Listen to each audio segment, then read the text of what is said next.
Welcome back, dreamers, to another episode of Subreddit Dreams. Today we're diving deep into the best corners of Reddit to bring you stories that will stick with you long after the video ends.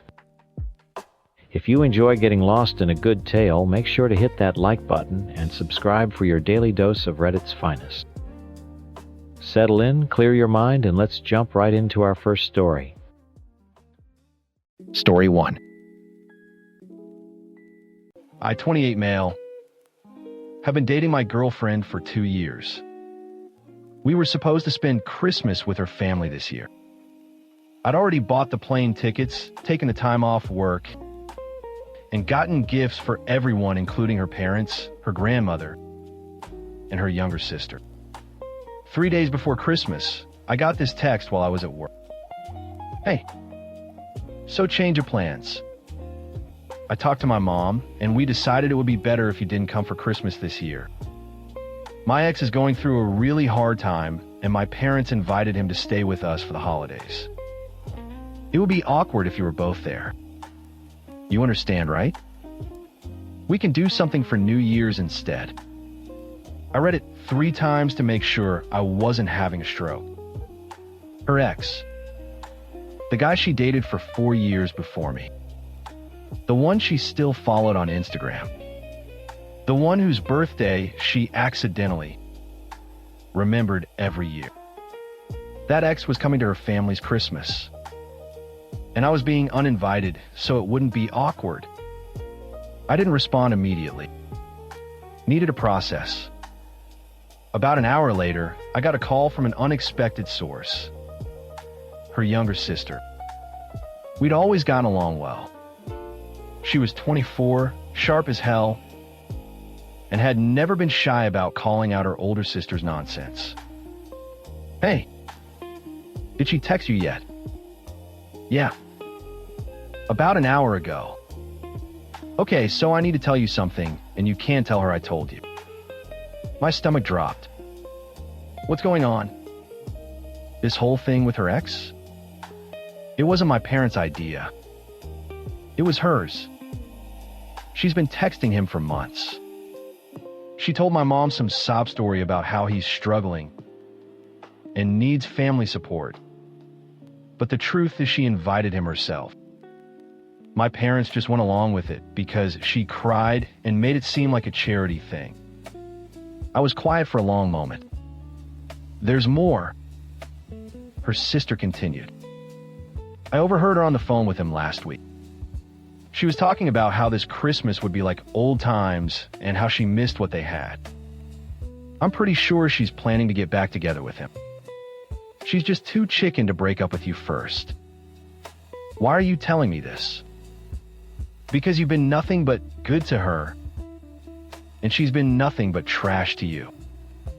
My parents don't see it because she's their golden child. But I see it. And I'm tired of watching her treat people like they're disposable. I thanked her. Genuinely. Then I sat with everything for about an hour. Here's what I decided. I wasn't going to beg. I wasn't going to argue. I wasn't going to give her the satisfaction of seeing me upset. I was going to give her exactly what she asked for.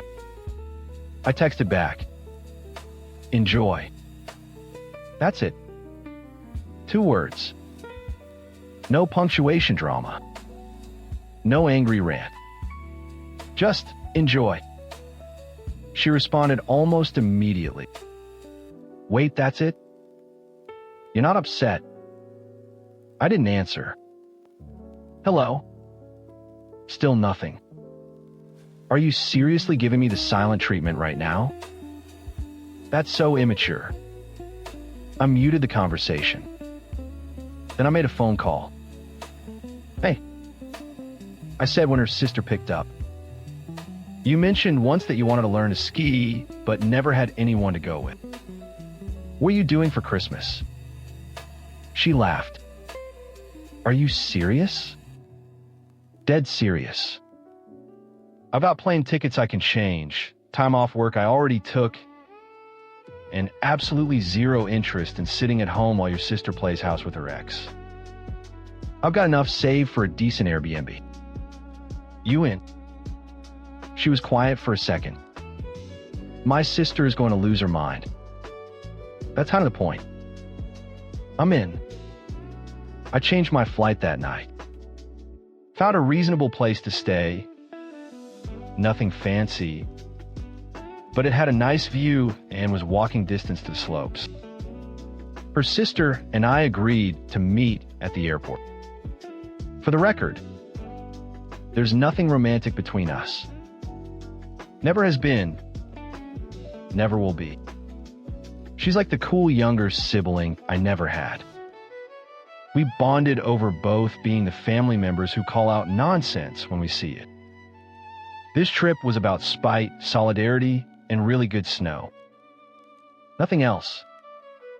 My girlfriend, I guess ex-girlfriend at this point, didn't hear from me for the next 2 days. She texted a few more times, increasingly annoyed that I wasn't communicating like an adult. I ignored all of it. Christmas Eve, her sister and I landed, got our rental car, and drove to the Airbnb. It was snowing lightly. Actually kind of magical if I'm being honest. Her sister posted a single Instagram story that night. A photo of the snow-covered mountains with the caption, "Best Christmas Eve ever." No location tag. No mention of me. Just vibes. But her family follows her. And they know she was supposed to be at the family Christmas. The questions started rolling in. Her mom texted her asking where she was. She replied vaguely. Took a little trip. Needed some space. Christmas morning, we woke up, made coffee, and watched the snow fall. Then we went to a breakfast spot, walked around town, and genuinely just enjoyed the day. I bought her a nice scarf as a thank you gift. She got me a ridiculous hat that said "Snow Problem" on it. It was stupid. I loved it. Around 2 p.m., we took a photo together. Me in my dumb hat, her in her new scarf, mountains behind us, both of us grinning like idiots. She posted it to Instagram with the caption, "Merry Christmas from Aspen. Sometimes the best holidays are the unexpected ones." And she tagged me. Within minutes, my phone started buzzing. Her phone was going nuclear. The family group chat, which I've been added a month ago and never removed from, exploded. Her mom, "What is going on? Why are you in Aspen?" "With him." Her dad, "Can someone please explain what's happening?" Her grandmother, "Is this a joke?" And then, my now ex, "Are you kidding me right now?" I didn't respond. Neither did her sister. We just watched the chaos unfold while eating leftover breakfast pastries. More updates coming. This is far from over. Update 1, Christmas night. Okay, so the family group chat situation got intense. After the initial shock wore off, my ex started texting me directly. I'll share the highlights. "You're in Aspen with my sister? What the hell is wrong with you? This is so manipulative. You're trying to turn my family against me. I can't believe you would stoop this low. I thought you were better than this." I finally responded, "You uninvited me from Christmas so your ex could come. Your sister invited me somewhere else.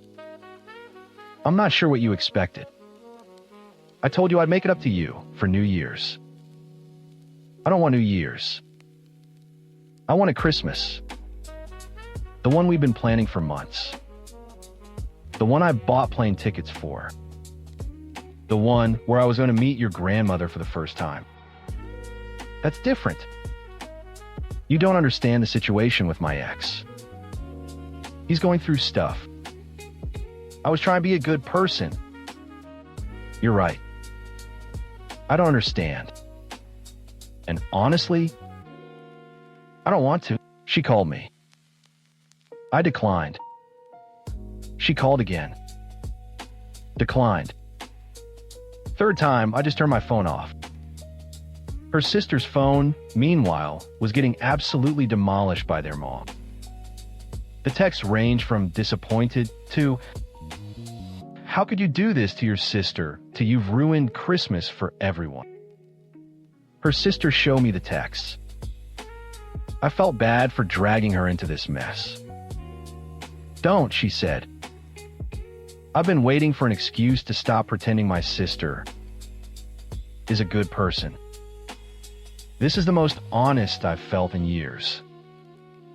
Her sister called her mom and had a 20-minute conversation that I only heard one side of. The highlights. Mom. She uninvited her boyfriend of 2 years so her ex could come. Her ex, who she's been secretly texting for months. Yes, months. I overheard her on the phone with him. No. I'm not making this up to cause drama. I'm telling you what actually happened. Well, maybe you should ask her why she's been planning this since October. After she hung up, she looked at me. My mom didn't know about the texting. She thought this was a last-minute charity thing. And now she's going to have a conversation with my sister, which in mom speak means someone's about to get their ass handed to them. We spent the rest of Christmas evening at a nice restaurant. My treat, since her sister had essentially nuked her family relationships to help me out. Over dinner, she told me more about her sister's pattern. Apparently, this wasn't the first time. Her sister had done something similar in college. Started talking to an ex while still dating someone else. Manufactured a reason to have them both in the same place. Then spontaneously reconnected with the ex while the current boyfriend watched. The current boyfriend had been blindsided. Just like me. It's her thing, her sister said. She likes the drama of being chosen.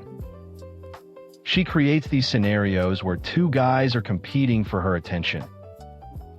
And whoever wins makes her feel special. It's messed up.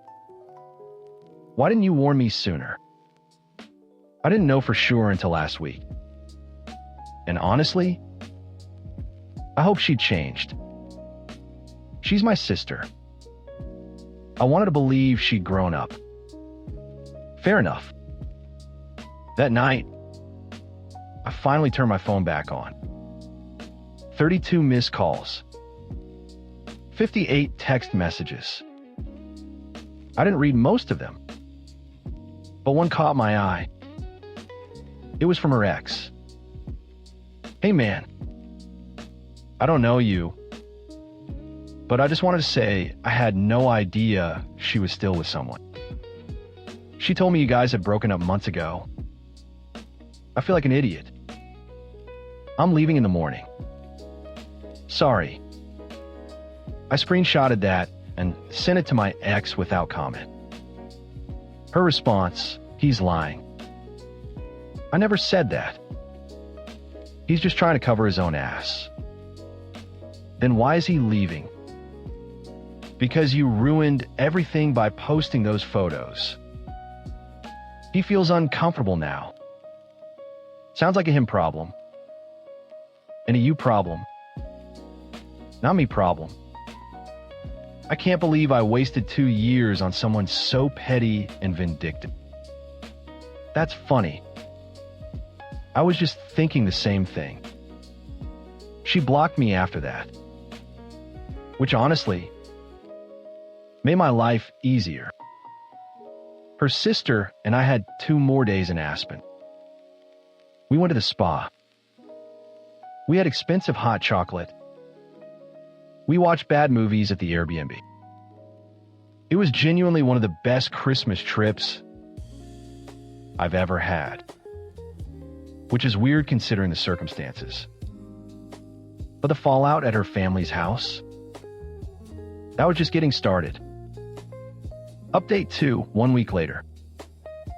Final update, because honestly I need to move on from this. So here's what happened after we got back.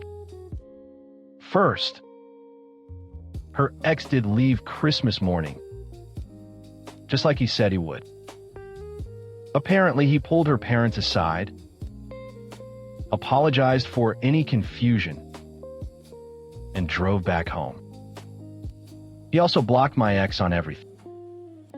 Whatever fantasy she'd been building in her head collapsed in about 12 hours. Second, the family fallout was significant. Her parents were pissed. Not at me, at her. Once her mom found out that she'd been texting her ex for months and had manufactured the whole he's struggling story to justify inviting him. The golden child image cracked hard. Her dad called me 3 days after Christmas. I almost didn't answer, but curiosity got me. "I owe you an apology," he said. No preamble. Just that. For what? For not questioning why you were being uninvited. I should have pushed back. I should have asked more questions. I trust her. Trusted her. I don't know anymore. It's not your fault, sir. She's convincing. She gets that from her mother. He laughed, but it was tired. Anyway, I wanted you to know that you're always welcome at our house. Even if things with her don't work out. Which I'm guessing they won't. They won't. We're done. I figured. Can't say I blame you. Her grandmother also reached out. Through Facebook Messenger of all things. She said she'd heard pieces of the story and wanted to say that she thought I seemed like a nice young man. And she was sorry she didn't get to meet me properly. She also said her granddaughter has some growing up to do. Understatement of the century, but I appreciated the sentiment. Third, my ex tried to do damage control. She unblocked me after about 4 days. Sent me this long message about how she'd reflected on everything and realized she'd made mistakes. She said the thing with her ex was just nostalgia and that it didn't mean anything. She wanted to talk in person and work through this like adults. I responded, "There's nothing to work through. You uninvited me from Christmas to be with another man. You lied to your parents to make it happen. When you got caught, you blamed everyone but yourself. I'm not interested in being with someone who operates like that. You're being so dramatic. It wasn't even that serious. We didn't even do anything. The doing isn't the point. The planning is. The lying is. The fact that you would have gone through with it if your sister hadn't told me. My sister should have minded her own business. Your sister is the only reason I found out the truth. And you're mad at her? That tells me everything I need to know about your priorities." She went off after that. Called me names. Said I'd never find anyone as good as her.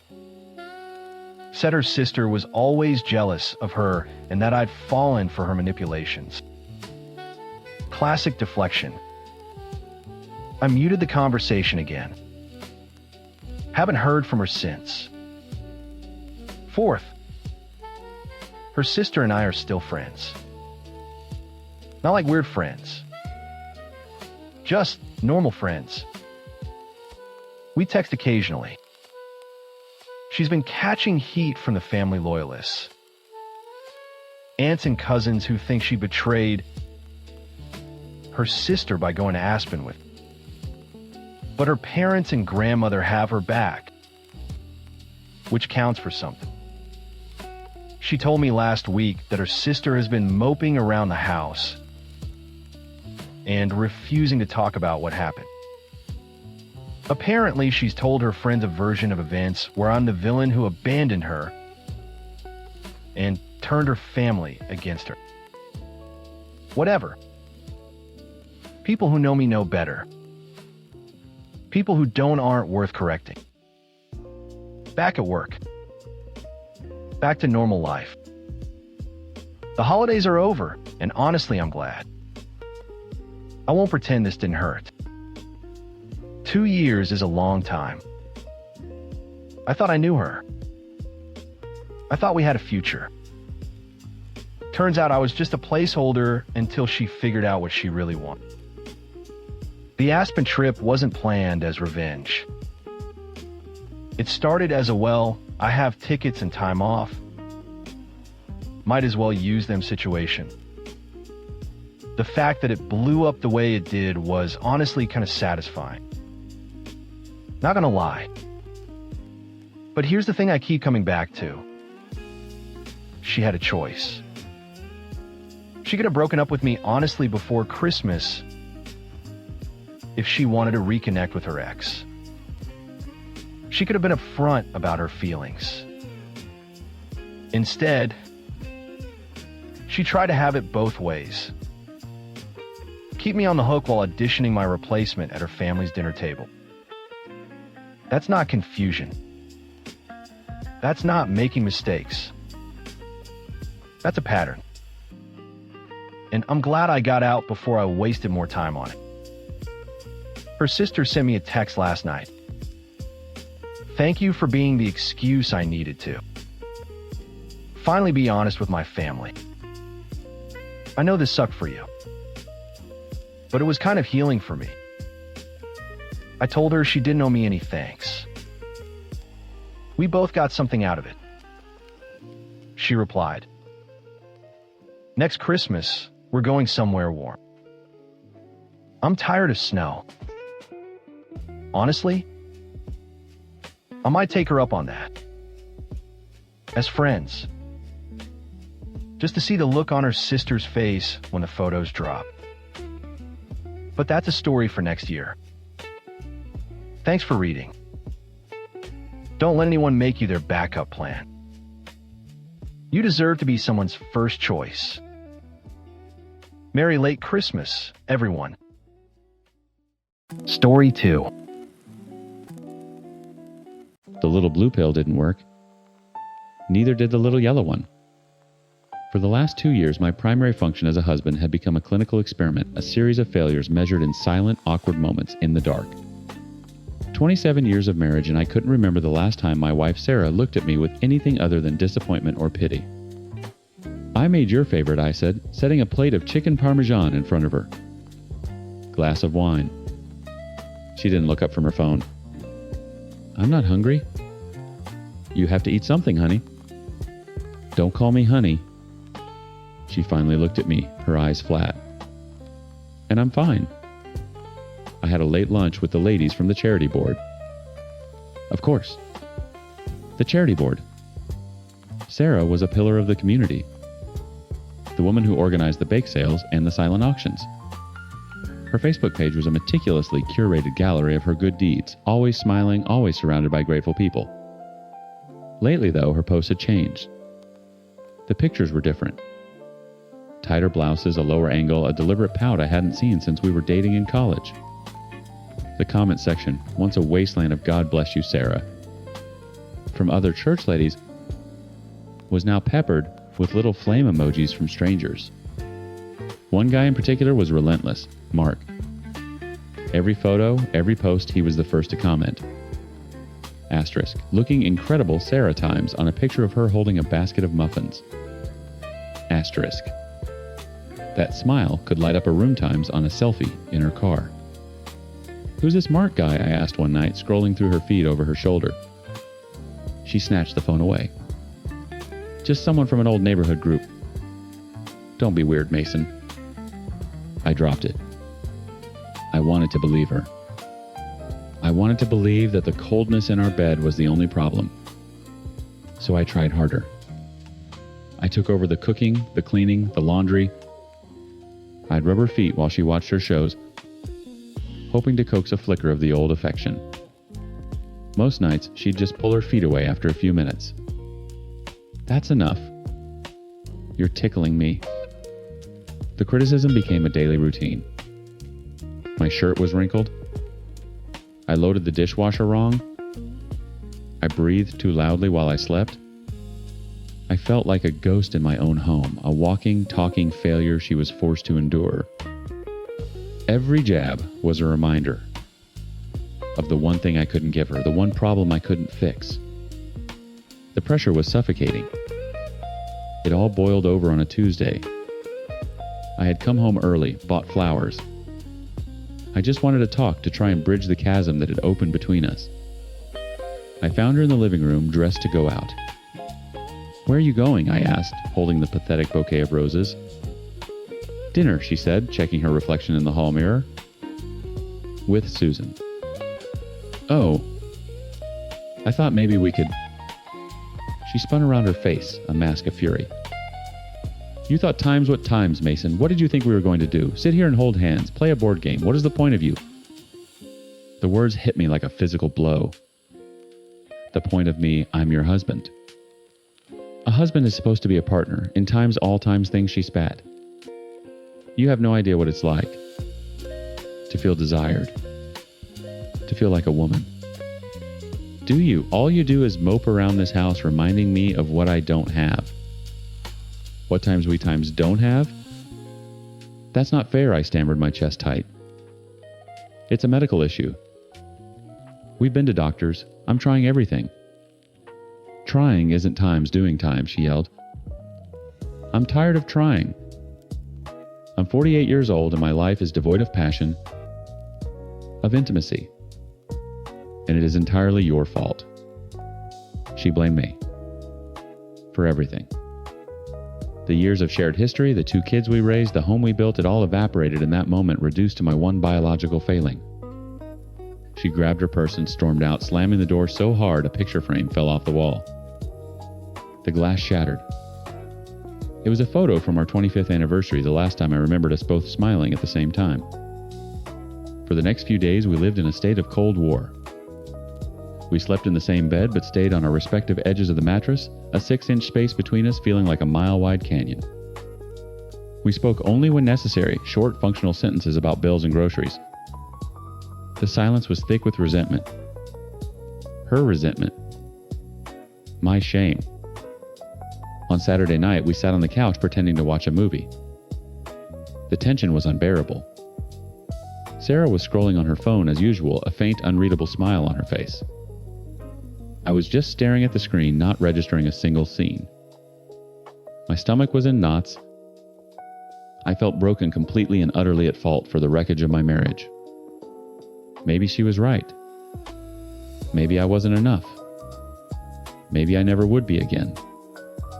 She must have dozed off. Her head lolled to the side and the phone slipped from her hand, landing screen up on the cushion between us. And then it lit up. A blue and white banner flashed across the top of the screen. A Facebook Messenger notification. The name was Mark. My heart stopped. I couldn't breathe. I couldn't look away. There under his name was the preview of the message. 2 sentences that burned themselves into my brain. Miss you. Thinking about you. The world went silent. The sound from the television, the hum of the refrigerator, my own breathing, it all just vanished. There was only the white light of the screen and the black letters that sliced right through me. My hand shaking, reached out and picked up the phone. It felt heavy like a weapon. I nudged her shoulder, not gently. Sarah. Her eyes fluttered open. What? I held the phone in front of her face. The screen was still lit up with his name, his words. Who is Mark? She blinked sleep, giving way to a flicker of panic. What are you doing with my phone? He's just an old friend. From the neighborhood group. Old friends miss you. There are times thinking about you. Times at 11 o'clock on a Saturday night, the words came out low and tight. You're twisting it, she said, snatching the phone from my hand. His wife just left him. He's lonely. I'm being a good person, Mason. Something you wouldn't understand. Show me the messages, I said. No. It's my privacy. Privacy, I laughed a harsh, ugly sound. We've been married for 27 years. You've been crying about a lack of intimacy while you're getting late-night texts from another man. Show me the phone, Sarah. You have no right, she shrieked, jumping off the couch and clutching the phone to her chest like it was a Bible. That's when I finally broke. I have every right. I have been killing myself trying to hold this together. I cook for you. I clean for you. I rub your damn feet while you ignore me. I've seen a dozen doctors and swallowed every pill they've thrown at me, all while you stood there tapping your foot with a look of disgust on your face. And this whole time you've been doing this. The dam of her lies started to crack. It's not what you think. We just talk. About what? Things I can't talk to you about. Try me. The confession came out in pieces, each one a separate twisting knife. It started with, we've been talking for a few months. Then it became, he understands me.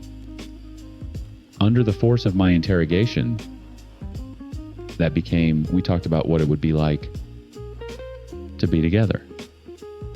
Sexually, I asked, my voice barely a whisper. She looked at the floor, refusing to meet my eyes. He said things that made me feel wanted. The breath left my body. It was real. All the little signs, the selfies, the distance, it wasn't just in my head. I was living in a lie. I need some air, she said, grabbing her purse. I'm going to Susan's. I can't be here right now. She ran out the front door, slamming it behind her.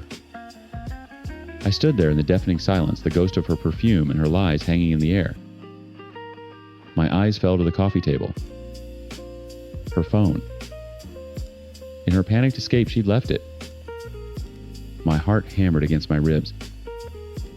I picked it up, my thumb hovering over the call log. I knew what I would find, but I had to see it. I had to be sure. I opened the log. The last outgoing call, placed less than a minute ago, wasn't to Susan. It was to Mark. The front door opened again. It was Sarah, her face pale. I forgot She saw the phone in my hand, saw the look on my face, and she knew. The fight that followed lasted until the sun came up. There were no more half-truths left to hide behind. Fueled by rage and the adrenaline of betrayal, I pushed and pushed until the final ugly piece of the story fell into place. You were going to sleep with him, weren't you? I finally asked as the first gray light of dawn filtered through the blinds. She slumped against the wall, utterly defeated. We made a plan, she admitted, her voice hollow. Next week. While you were on your fishing trip. My fishing trip. The one she had encouraged me to go on. Get away, she'd said. You deserve a break. I looked at this woman, this stranger I'd spent more than half my life with. There was only one question left. Is this marriage over? She just stared at me, her eyes empty. She didn't say yes. But she didn't say no. And that was the only answer I needed. The next few weeks were a blur of physical pain. A constant crushing weight sat on my chest. I couldn't eat. Sleep was a series of hour-long nightmares. The house felt huge and hostile. Every room held a memory that was now tainted, a ghost of a life that had been a fraud. I was completely, utterly alone. My pillar of the community wife had an army of friends. I had her. One night, drowning in whiskey and self-pity, I did something I'd never done before. I went on Reddit, found a forum for people who had been cheated on, and I wrote everything down. The ED, her criticism, the phone, the all-night confession. I just vomited my entire story into the void, a desperate, anonymous scream. The next morning, among the dozens of comments of support, there was a private message. It was from a woman named Anna. Her message was simple. Asterisk. I read your post. My story is almost identical, right down to the community pillar part. It feels like the end of the world right now, but I promise you it isn't. Asterisk. We started messaging. First, just trading war stories. Then talking about our days. She was a librarian, funny, and sharp and kind. For the first time in years, I was talking to someone without a filter of judgment or expectation. After a month of text, we met for coffee. I heard myself laugh. I had forgotten the sound. 3 years later, I'm standing in my kitchen chopping vegetables. It's a smaller kitchen in a smaller house, but it's mine. Anna comes up behind me and wraps her arms around my waist, resting her chin on my shoulder. Smells good, she murmurs. Need any help? I've got it under control, I say, turning my head to kiss her. It's easy. It's all so easy with her. The old problem, the one that had defined me as a failure for so long, barely registers anymore. The first time we were together, my old anxieties flared up. I started to apologize, to explain. She just put her hand on my cheek, looked me straight in the eye, and said, "Hey, look at me. There is no pressure here. You're safe with me." And just like that, the monster in my head went quiet. She didn't fix me. She just gave me a safe place to heal myself. I filed for divorce the week after Sarah's confession. It was brutal. Her affair with Mark imploded spectacularly about a month later. He had no interest in a divorced, financially dependent woman. He had just been in it for the thrill of poaching the charity queen. Our 2 adult kids, after hearing both sides, saw her manipulation for what it was and sided with me. They still speak to her, but it strained a duty rather than a desire. Last I heard, she was renting a small apartment across town, struggling to make ends meet. Her carefully curated Facebook life crumbled. The pillar of the community was just another woman who blew up her family for a cheap thrill that didn't last. I don't hate her anymore. I don't feel anything for her at all. I blocked her number, blocked her on social media, and cut every tie. My life is full. I have my kids, I have my health, and I have a woman who loves me for who I am, not for what I can or can't do in a bedroom. I didn't get revenge. I just got better. And I've learned that living a happy life is the one kind of revenge that they can never take away from you. Story 3. The C-130's engines whined down, and the ramp dropped onto the tarmac at Fort Bragg. A year in the sand gone. Just like that.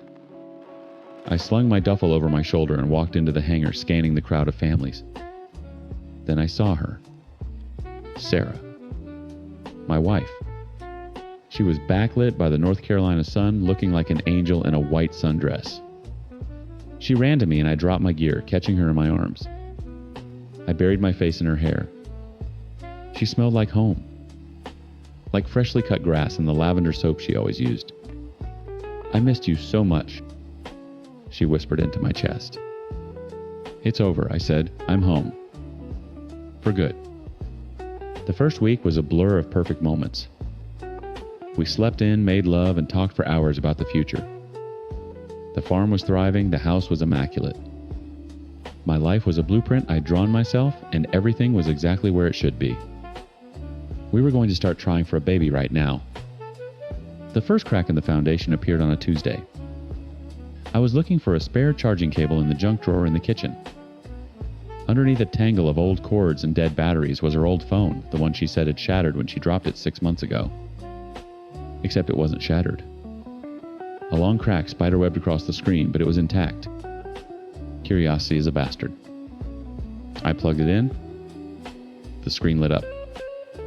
A passcode. I tried her birthday. No luck. I tried our anniversary. Nothing. Then I tried 1, 2, 3, 4. It opened. Her texts were still there. A 6-month-long conversation with a contact named Ryder. I started at the beginning. Asterisk. Ryder fence posts are in. Head in. Out. Asterisk. Asterisk. Sarah already. Stay. Have a beer with me. Asterisk. He was the handyman she'd hired to fix up the back 40 while I was gone. The cowboy, she'd called him. A good old boy married with a baby on the way. Just a friendly guy. I kept scrolling. The text went from friendly to flirty. Flirty to filthy. Asterisk. Ryder. Can't stop thinking about you. Asterisk. Asterisk. Sarah, then come back over. He's thousands of miles away. Asterisk. My thumb swiped faster, a slick of sweat on the screen. The words blurred into a single cohesive nightmare. I saw their first kiss described in detail. Their first time in my truck. Then in my barn. Then in my bed. Asterisk. Sarah, I love you. I've never felt this way about anyone. Asterisk. Asterisk. Ryder, I love you too. More than her. Asterisk. Her. His pregnant wife. Then I saw the text that stopped my heart. Asterisk. Sarah. Last night was amazing. I love feeling you inside me with nothing between us. Asterisk. Unprotected. While we were planning to start a family, my family, the bile rose in my throat. I ran to the bathroom and heaved into the toilet until there was nothing left. I sat on the cold tile, the phone still clutched in my hand. They had planned a future. He was going to leave his wife after the baby was born. She was going to leave me the day I got home. They'd sell his place and live here. On my farm. In my house. The front door opened. Alan, honey, I'm home. I splashed water on my face and shoved the phone deep into my pocket. I walked out of the bathroom and forced a smile. My military training kicked in. Compartmentalize, suppress, survive. Hey, I said, my voice steady. How was your day? She kissed me. It felt like poison. Great, I was thinking we could grill steaks tonight. Celebrate. Celebrate what? Just you being home, she said, beaming. Us. The next few weeks were a special kind of hell. I lived a double life. On the outside, I was the happy returning husband. I went to the gym, I worked on the farm, I smiled at dinner. On the inside, I was a ghost. At night, I'd lie next to her staring at the ceiling, replaying their texts in my head. Some nights, I'd go to my gun safe, open it, and just look at my service pistol. The thought was a cool, dark comfort. A final way out. But I'd slam the safe shut, my whole body shaking. She never noticed a thing. She'd curl up against me talking about baby names. Finn for a boy. Olivia for a girl. She wanted to paint the spare bedroom a soft yellow. My stoicism started to fray. One afternoon, I was in the workshop trying to fix a generator. My hands were trembling, my breath caught in my chest. The walls felt like they were closing in. I slid down the wall, gasping for air, my heart hammering against my ribs like it was trying to escape. The door creaked open. It was Sarah. "Oh my God, what's wrong?" She knelt beside me. I couldn't speak. I could only shake my head. "Is it your new pre-workout stuff?" she asked, her voice dripping with concern. "I told you that stuff was too strong. You need to be more careful." She helped me up, leading me into the house like a child, completely oblivious.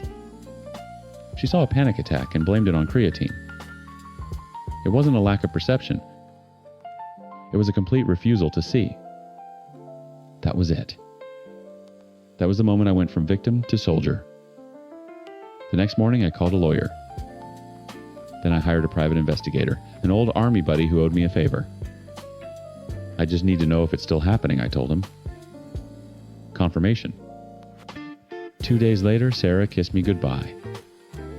I'm meeting Stephanie for lunch, and then we're going shopping. I'll be back around 5. Love you. Love you too, I said. The words tasted like ash. I spent the afternoon cleaning my rifles, taking them apart, oiling the pieces, putting them back together. A calm, methodical task. A focus for the rage. My phone buzzed. A text from the PI. It was a picture. Grainy, taken from a distance, but unmistakable. Sarah getting out of her car in a Target parking lot. She was smiling, walking toward a dusty Ford F-250. Ryder's truck. He was leaning against the driver's side door, grinning back at her. The picture was time-stamped 5 minutes ago. My stomach twisted into a knot of ice. She was with him. Right now. My phone buzzed again. A new text. From Sarah. Asterisk, having so much fun with Steph, we're trying on dresses. Wish you were here, miss you already, XOXO asterisk.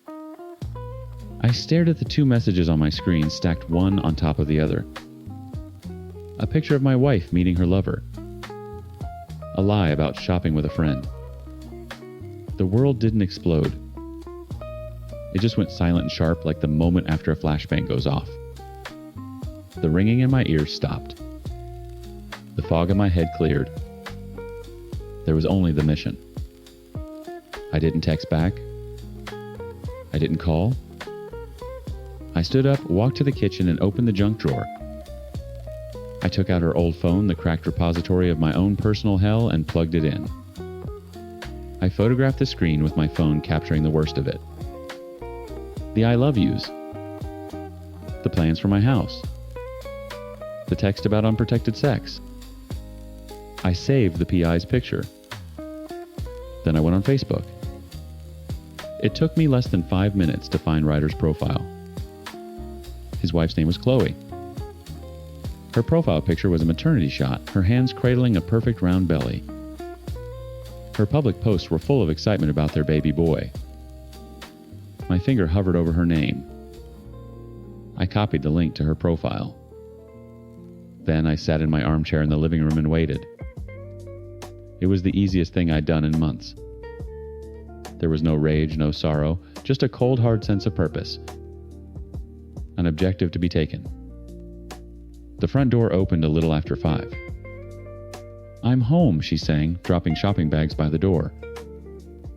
You would not believe the sale they had at Belk. She came over and leaned down to kiss me. I turned my head so her lips landed on my cheek. She frowned. "Everything okay?" "Where were you today, Sarah?" I asked. My voice was flat. Devoid of everything. "I told you with Stephanie. Shopping." The lie came so easily. So practiced. "That's funny," I said, not looking at her. "Because Stephanie posted a picture of her and her kids at the zoo this afternoon. She tagged her mom. Said they were spending the whole day together." The air in the room changed. The pressure dropped. "Oh well, we just went for a bit in the morning and then..."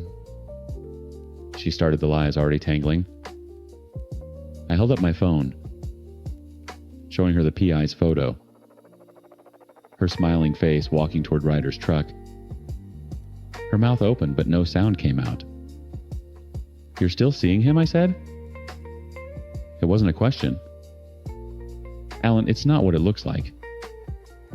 We just met for coffee to talk? For closure? Closure, I repeated the word. It tasted like dirt. While you were texting me about trying on dresses, I didn't want you to worry. I knew how it would look, she cried, the tears already starting to well. It meant nothing, I swear. It's over. I chose you. I watched her a specimen under glass. The performance was flawless. The panicked regret, the pleading eyes. It was all a lie. I had read the script. I knew how the story was supposed to end. With me gone. I see, I said. I picked up my phone. I had already drafted the message. I created a new group text. I added Sarah, her mom, her dad, her sister Emily, and Chloe Ryder's pregnant wife. I attached the 5 screenshots. The photo from the parking lot. The text about loving him more than me. The plan to take my farm. The one about having unprotected sex. And the picture of her lying texts from this afternoon. I didn't add a single word of my own. I just hit send. A moment of silence hung in the air. Then the buzz. Her phone on the entryway table. My phone in my hand. Her face went from pale to sheet white as she grabbed her phone. Her eyes darted across the screen, the realization dawning. Her phone began to ring. Her mother's name flashed on the screen. She ignored it. It rang again. Her father. What did you do? She whispered, her voice trembling with a fury that had nothing to do with remorse. What did you do? I told the truth, I said, standing up. Something you seem to have forgotten how to do. You sent that to Chloe. Are you insane? She's pregnant. And you were sleeping with her husband. Unprotected. Did you think about her then? She collapsed onto the sofa, sobbing. It was just a fling. Alan A. Mistake. We can fix this. I can fix this. My phone rang. It was her father. I put it on speaker. Alan, what the hell is this? You're airing our dirty laundry to everyone, he boomed. Your daughter's been having an affair for 6 months, Bill. I thought you should know. For Christ's sake, son, you were gone a year. What did you expect? A woman has needs, he yelled. You've always been so distant. You can't just shut down and expect her to wait around forever.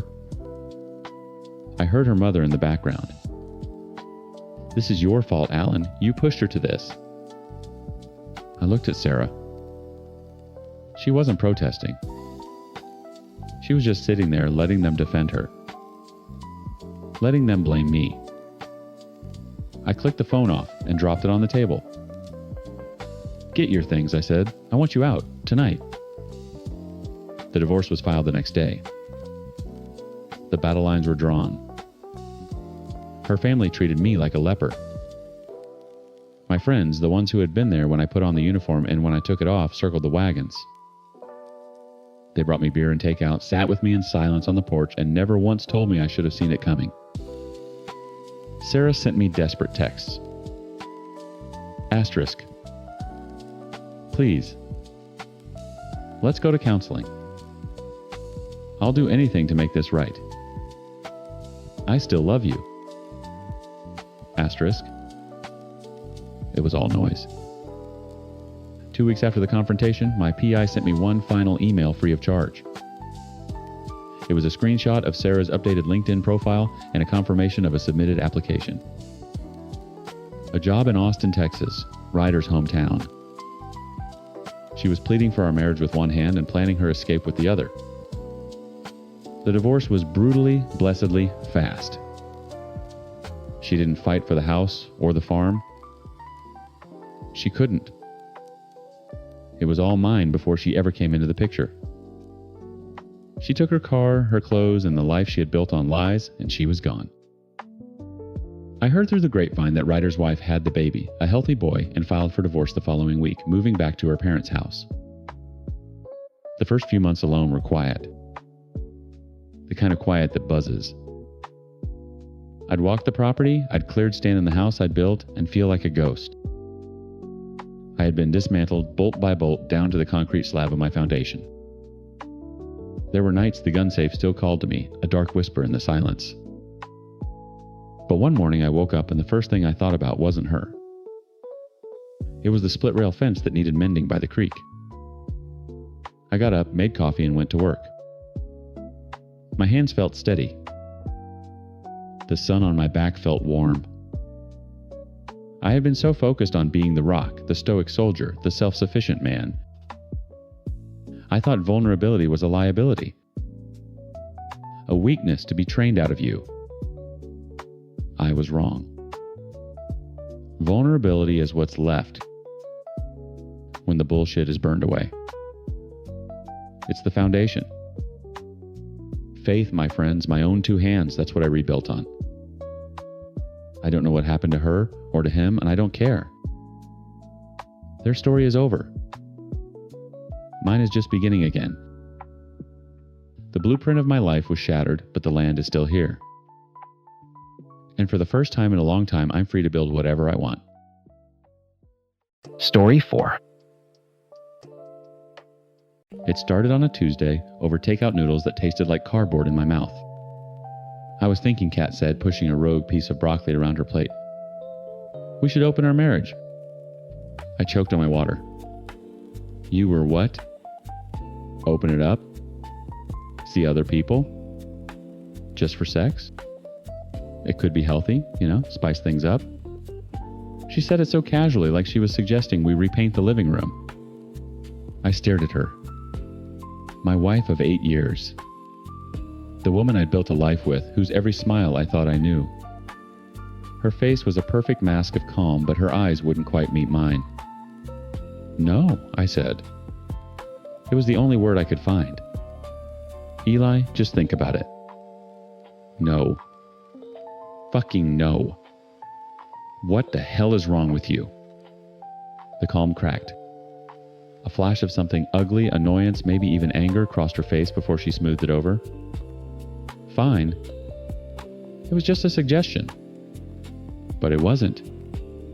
It was a starting pistol. After that night, the chill set in.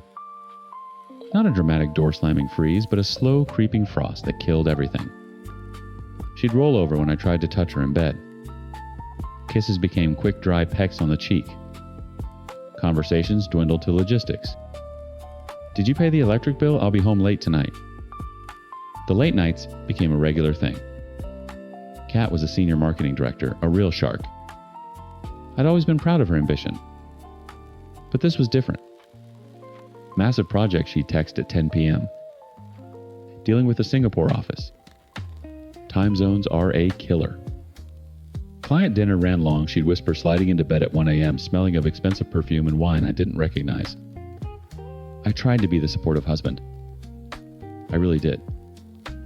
I'd leave dinner in the oven for her. I'd text her good luck before a big presentation. But a knot of suspicion was twisting in my gut, getting tighter with every flimsy excuse. She was always on her phone, angling the screen away from me, a tight little smile on her face as she typed. One Thursday, the knot became a rock. She texted me at 9 p.m. times, buried in spreadsheets at the office. This Q3 report is going to be the death of me. Don't wait up. Love you. Asterisk. Something snapped. I needed to see her. Maybe if I saw her there, surrounded by files, looking exhausted, this poison in my head would finally drain away. I wanted to be wrong. God, I wanted to be so wrong. I drove downtown, picking up her favorite spicy chicken from that place she loves. A peace offering for my own shitty thoughts. I walked into the lobby of her glass and steel office building. The lights were dim. A lone security guard sat at the front desk, scrolling on his phone. Evening, I said, holding up the food bag. Just dropping something off for my wife, Catherine Vance. 44th floor. He looked up bored. Nobody's on 44, man. Whole floor's been dark since 6. My blood went cold. No, that can't be right. She's working late. On the Q3 report. He shrugged, already losing interest. Card access logs don't lie. Her badge hasn't been used to enter the building since she left at 5:15 p.m. I stood there like an idiot, the smell of greasy chicken filling my nose. I thanked him and walked out my mind a blank, roaring static. I drove home, threw the food in the trash, and sat on the couch in the dark. She came in at 1:37 a.m. Hey, she whispered, flicking on a lamp. You're up.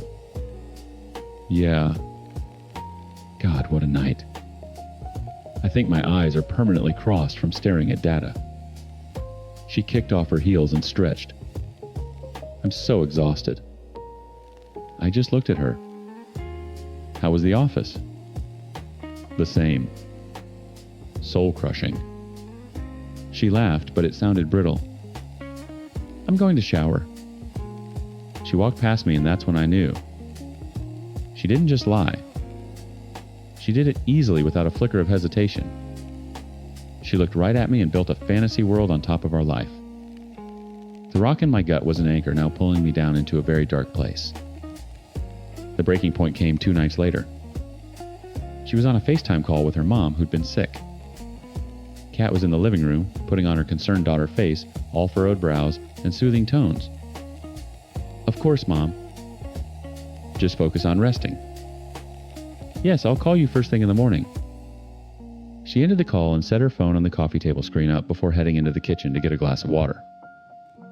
It was unlocked. In 8 years, she'd never been careless with her phone. But tonight, she was. My heart hammered against my ribs. Asterisk. Don't do it. Just let it go. You're being paranoid. Asterisk. But I wasn't. And I knew it. My hands were shaking as I snatched the phone off the table. I heard the faucet running in the kitchen. I didn't hesitate. I walked straight into our master bathroom and locked the door behind me, my breath catching in my throat. I opened her Instagram first. My thumb scrolled down to her DMs. My world ended. There were threads with names she'd mentioned in passing. The new interns, Leo, Mark, young, hungry kids she was supposedly mentoring.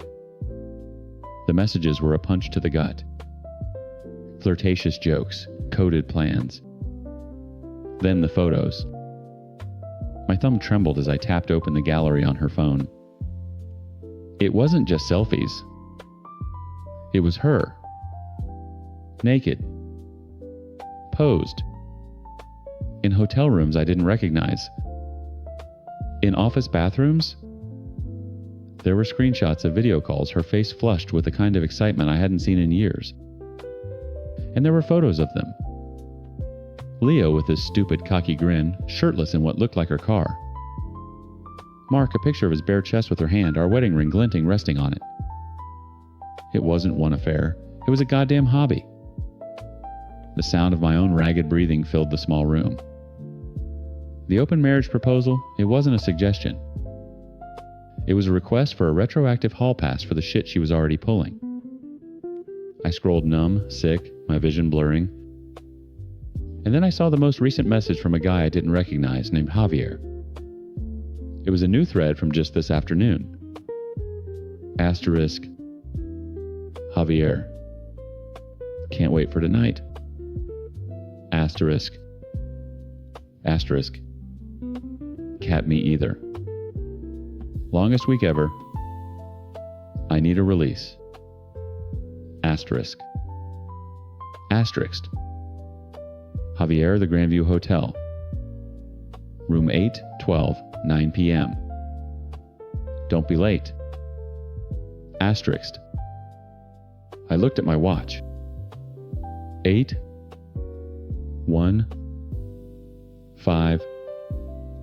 p.m. p.m. I heard her knock on the bathroom door. "Eli, you okay in there?" I didn't answer. I just stared at her phone, at the address, at the room number. My blood turned to ice. My heart stopped hammering and settled into a low, heavy thud. The anchor in my stomach wasn't pulling me down anymore. It was holding me steady. I airdropped the most damning photos to my laptop in under 30 seconds. Her entire secret life transferred in a silent, invisible stream of data. I put her phone back on the bathroom counter face down. My hands weren't shaking anymore. "Eli, everything okay?" Her voice was muffled through the wood. I unlocked the door and pulled it open. She was standing there, a little frown of concern on her face. It was the same look she gave her mother on FaceTime. A performance. "Fine," I said. The word felt like swallowing gravel. I pushed past her without meeting her eyes. I walked into the bedroom, grabbed my wallet from the dresser, my keys from the bowl by the door. "Where are you going? It's late." Out. Out where annoyance was creeping into her voice. "Eli, don't be weird. Talk to me." I turned to the door and finally looked at her. I let my eyes sweep over her face, the face I used to think was the most honest thing in the world. I didn't feel rage. I didn't feel sadness. I felt nothing. A vast, echoing void. "I have nothing to say to you," I said, and walked out, closing the door quietly behind me. The Grandview was one of those new soulless hotels downtown. All chrome and blue lighting. I sat at the bar overlooking the lobby, ordered a double whiskey, and watched the entrance. I drank the first one so fast it burned a trail all the way down. I ordered a second. The ice clinked against the glass, the only sound in my head. At 9:07 p.m., she walked in.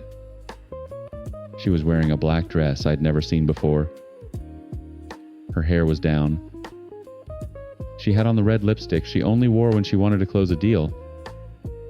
She checked her phone, a small, eager smile on her face. She wasn't looking for me. She was looking for room 812. I watched her cross the polished marble floor toward the check-in desk, then reroute to the guest elevators. My legs moved on their own, carrying me across the lobby to intercept her.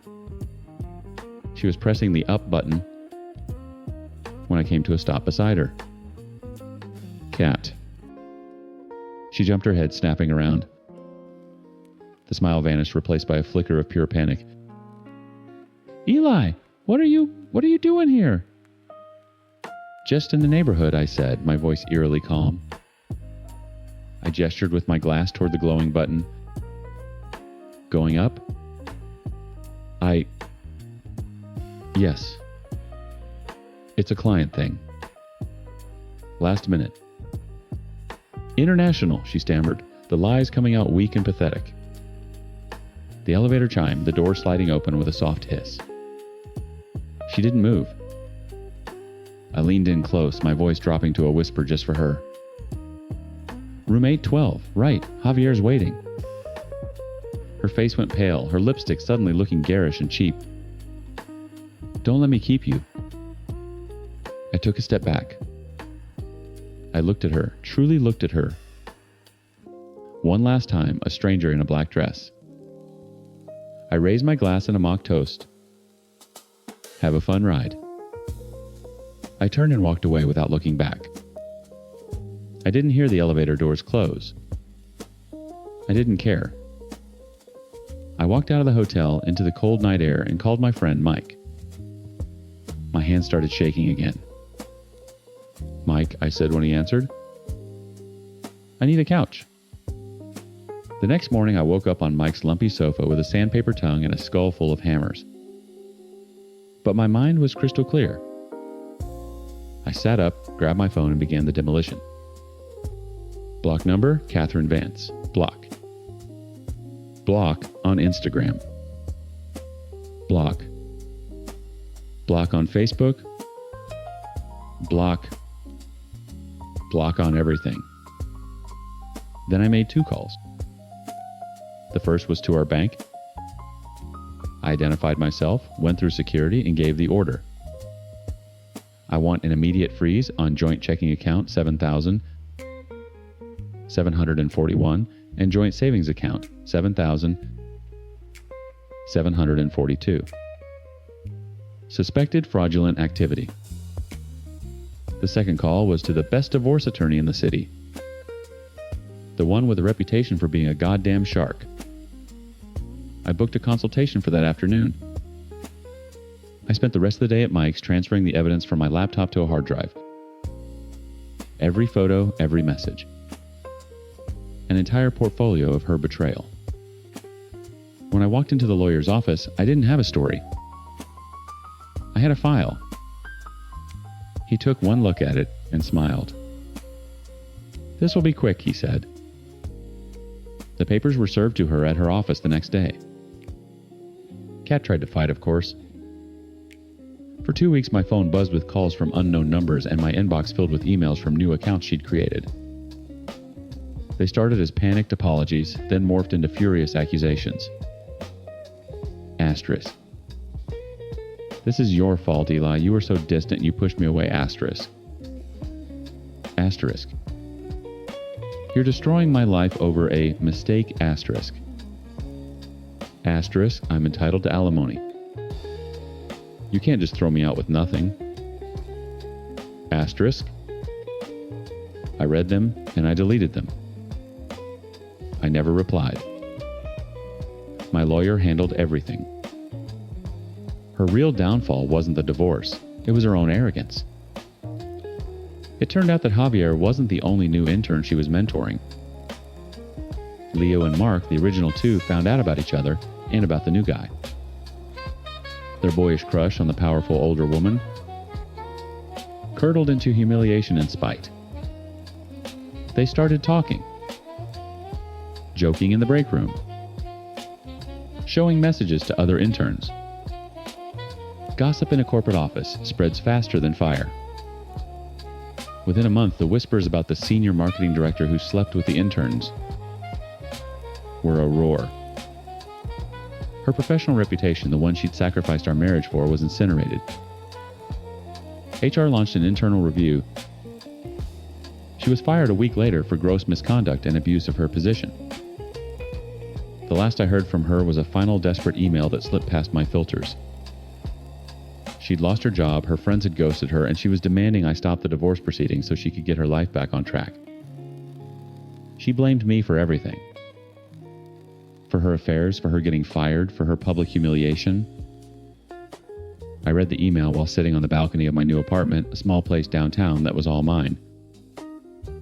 The legal battle was still churning, but it was just paperwork now. The war was over. I had the hard drive. I had the truth. She had nothing. I deleted the email. I took a sip of my coffee and looked out at the city lights coming on. For the first time in months, I felt the knot in my stomach finally completely unwind. Story 5. I'll never forget the look on my sister's face when she introduced us to Rich. It was pure unadulterated desperation disguised as bliss.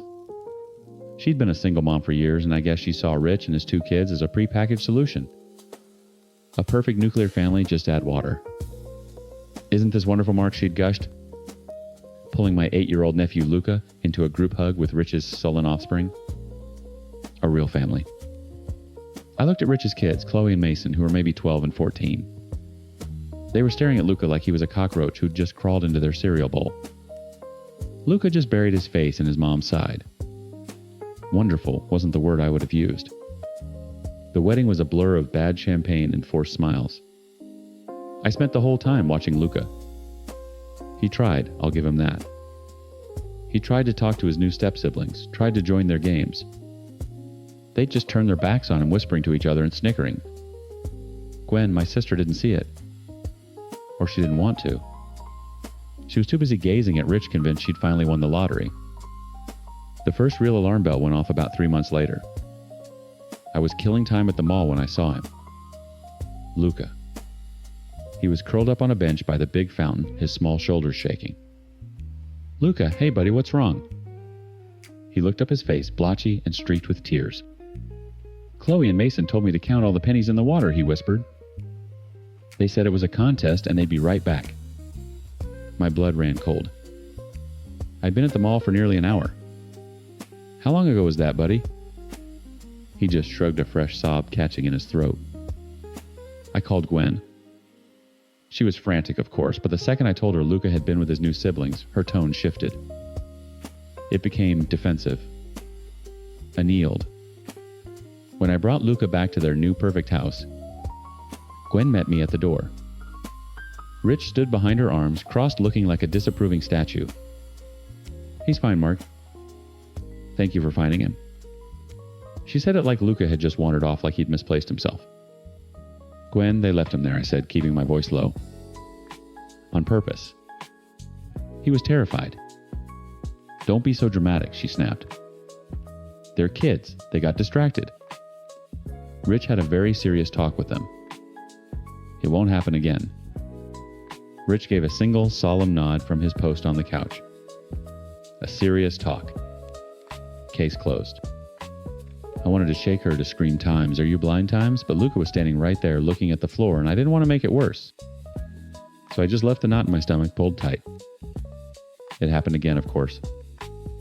And again. Each time a new excuse. A new variation of kids will be kids. Years melted away. Luca grew taller, but also quieter. He built a wall around himself, and I was the only one he ever let inside. My apartment was his refuge. We'd build Legos, play video games, and for a few hours he'd almost seem like a normal kid. Then he'd have to go home, and I'd see the light in his eyes just switch off. One Saturday he called me. He was 10. His voice was small and shaky. "Uncle Mark, can you come get me?" "Where are you, Luca?" "The park. By the river." There was a pause. "Please don't tell Mom I called you." I was there in 10 minutes. It was the same story, different setting. A game of hide and seek. They'd looked everywhere for him, then just gave up and went home. Left him there. A nice woman walking her dog had let him use her phone. On the drive back, I asked him why he didn't want me to tell his mom. He just stared out the passenger window, his reflection a sad, pale mask. "She'll just get mad," he mumbled. At me? That was it for me. I dropped him at the front door, and when Gwen answered, I didn't wait for an invitation. I walked right in. "I just picked your son up from the park, Gwen." He was abandoned. Again. Her face hardened. "Why didn't he call us?"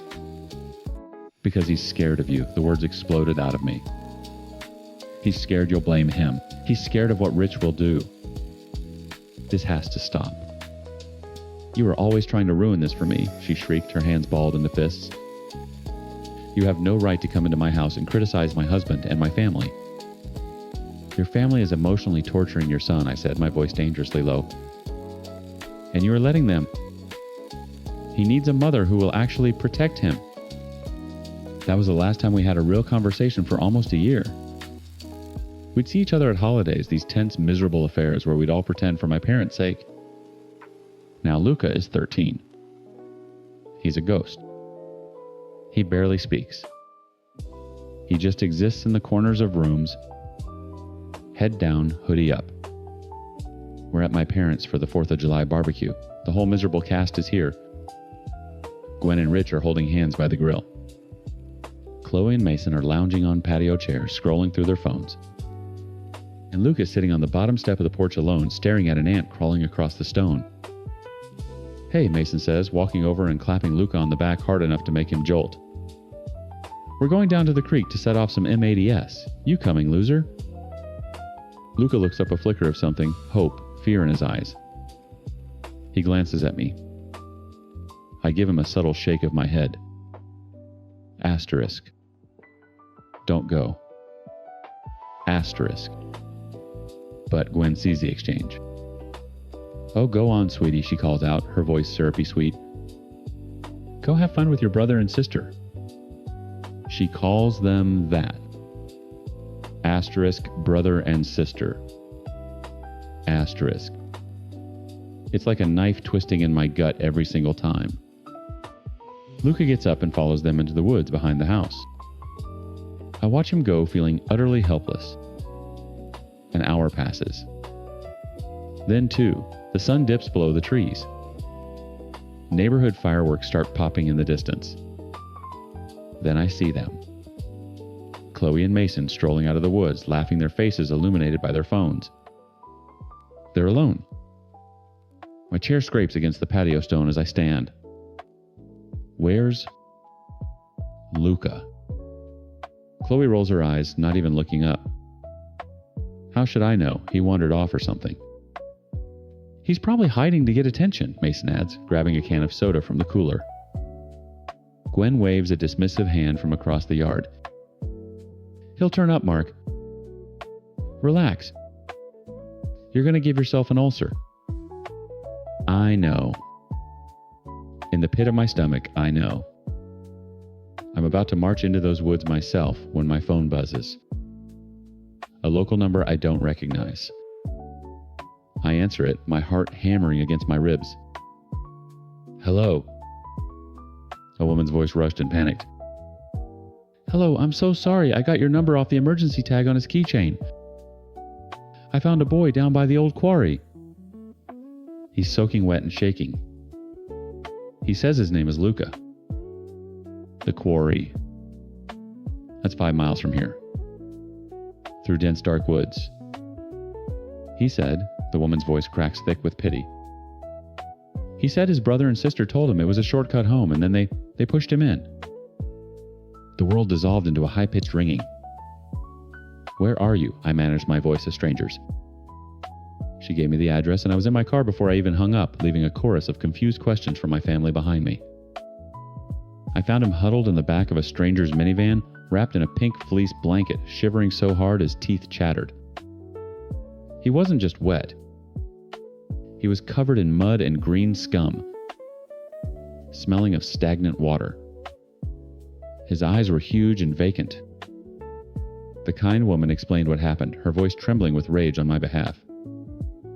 I just nodded, scooped Luca into my arms. He felt so light, so fragile, and carried him to my car.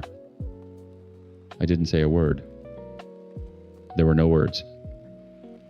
There was only a cold, hard certainty settling in my bones, solid as granite. I drove straight to my apartment. I didn't even glance at my parents' house as I passed. I got Luca into a hot shower, dressed him in my softest sweatshirt, and sat him on the couch with a mug of hot chocolate while I called my lawyer. Then I drove to Gwen's. She met me at the door, her face a mask of practiced concern. Mark, where have you been? We were getting worried. Is Luca with you? He is, I said, stepping past her into the sterile foyer. Rich was on the couch watching TV. His kids were nowhere to be seen. He's at my apartment. He's going to be staying there for a while. Gwen's face tightened. What are you talking about? Don't be ridiculous. Bring him home. I'm talking about the quarry, Gwen. I'm talking about your perfect stepkids pushing your son into 5 feet of freezing, filthy water and leaving him there to die. Rich muted the television. Gwen paled. That's not what happened. Chloe and Mason said he slipped. They got scared and ran for help. The lie was so bald, so pathetic, it didn't even make me angry. It just made me tired. No, they didn't. They told a stranger they didn't know where he was. They came back to the party and grabbed a soda. I'm done, Gwen. This is over. What is over, Rich said, finally getting off the couch. He tried to use his height to intimidate me, standing a little too close. I didn't even look at him. I looked at my sister. The pretending. I'm filing for custody. Emergency custody to start. Luca is not setting foot in this house again. Gwen laughed. A sharp, ugly sound. You can't be serious. You can't take my son away from me. He's times my son asterisk. Then you should have acted like it, I said, turning and walking out the door. He'll be hearing from my lawyer. The fight was uglier than I could have imagined. It was a smear campaign. I was unstable. I was jealous. I was trying to sabotage her marriage. Gwen and Rich threw every piece of mud they could manufacture. But they had one major problem, Luca. The court assigned a child psychologist, a gentle woman with kind eyes named Dr. Alvey. After just 3 sessions with Luca, she submitted her report. I read it in my lawyer's office, and the words on the page felt like punches to the gut. Asterisk. Major depressive disorder. Generalized anxiety. Severe self-esteem issues stemming from a prolonged hostile home environment and perceived maternal neglect. Asterisk. Perceived maternal neglect. It was the most clinical, brutal way of saying his own mother had let this happen. The judge read the key findings aloud in the courtroom. Gwen sat ramrod straight, staring forward, her knuckles white where she gripped Rich's hand. She didn't look at me. She didn't look at the judge. She just stared at the wall as if trying to will a different reality into existence. When the judge said the words, "Custody is hereby granted to the petitioner, Mr. Mark Jensen," a sound escaped her, a tiny strangled gasp. I felt nothing. No triumph, no joy. Just a profound, aching relief. It was done. He was safe. The change in Luca was almost immediate. It was slow at first, like a plant turning toward the sun. He started sleeping through the night.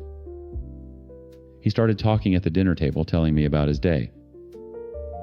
One afternoon, I came home from work to find him in the living room with 2 friends from school laughing at some stupid video on his phone. The sound of his real, unguarded laughter hit me so hard I had to duck into the kitchen just to catch my breath. He was healing. He was thriving. About 6 months later, I ran into Gwen at the grocery store. I was in the cereal aisle trying to remember if Luca liked the one with marshmallows or not when I heard her voice. "Well, I hope you're happy?" I turned. She looked haggard. The perfect blonde hair was brassy and there were deep lines around her mouth I'd never seen before. "I am," I said simply. "Luca's happy. That's all that matters." "You ruined my family," she hissed, her voice low and venomous. "You tore it apart. Rich's kids feel terrible. You've put them through so much." I stared at her. I waited for her to mention Luca, to ask how he was to show 1 ounce of concern for the son she had lost. She didn't. It was all about her. Her family. Her husband. Her pain. The years of frustration of biting my tongue, of watching her willingly sacrifice her son on the altar of her own desperation, it all boiled over. "I didn't ruin your family, Gwen. You never had one. You had a fantasy, and you were willing to let Luca drown in it as long as you got to keep pretending." My voice was quiet, but it cut through the hum of the freezer cases. "He was a little boy who needed his mom to protect him, and you chose a man you barely knew instead. You failed him. At every turn, you failed him. Luca deserved a better mom than you." Something in her broke. Her face crumpled, and she started sobbing right there next to the Cheerios. "How could you say that to me?" she wailed, turning and fleeing down the aisle. The fallout was predictable. My parents called that night. My dad, quiet and grim, said, "You did what you had to do, son." My mom, crying softly, said she needed to hear it, Mark, even if it was cruel. But my other sister, Sarah, called an hour later, furious. "Was that really necessary to kick her when she's down? She's your sister?" "Luca's my nephew," I'd said. "Someone had to finally choose him." "I'm sorry, it had to be me." A week later, I got an email from Gwen. The subject line was simply, "I don't understand." The email was a long, rambling mess of self-pity. It was all about how hard she'd tried, how much she'd sacrificed to give Luca a real family, how I'd always been jealous, how I had manipulated a troubled boy and turned him against his own mother. It ended with a single line that told me everything I needed to know. Asterisk. I just wanted us all to be happy, and you took that away from me. Asterisk. Not times from us, asterisk. Not times from Luca, asterisk. From times me, asterisk. I deleted the email without replying. I walked into the living room where Luca was sketching in a notebook, the evening light catching the dust motes dancing in the air. He looked up and gave me a small, genuine smile. And I knew with a certainty that settled deep in my soul that I had done the right thing. Story 6. My wife stood at the podium in the Grand View Hotel ballroom, champagne glass raised. Her Harvard MBA diploma glowed on the projection screen behind her. She looked beautiful that night, confident, surrounded by 200 colleagues and family members. She was celebrating a promotion to senior vice president, and she was about to humiliate me in front of everyone, in a way I would never forget. I want to thank everyone who made this possible, Carolyn said. With that tone of condescension, I'd learned to recognize over 8 years of marriage. She mentioned my father, Richard, and how business taught you when to cut your losses. She paused for effect.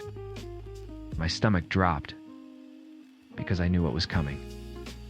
I'd heard variations of that speech in our kitchen, in our bedroom, and whispered into her mother's ear over wine, but never in public.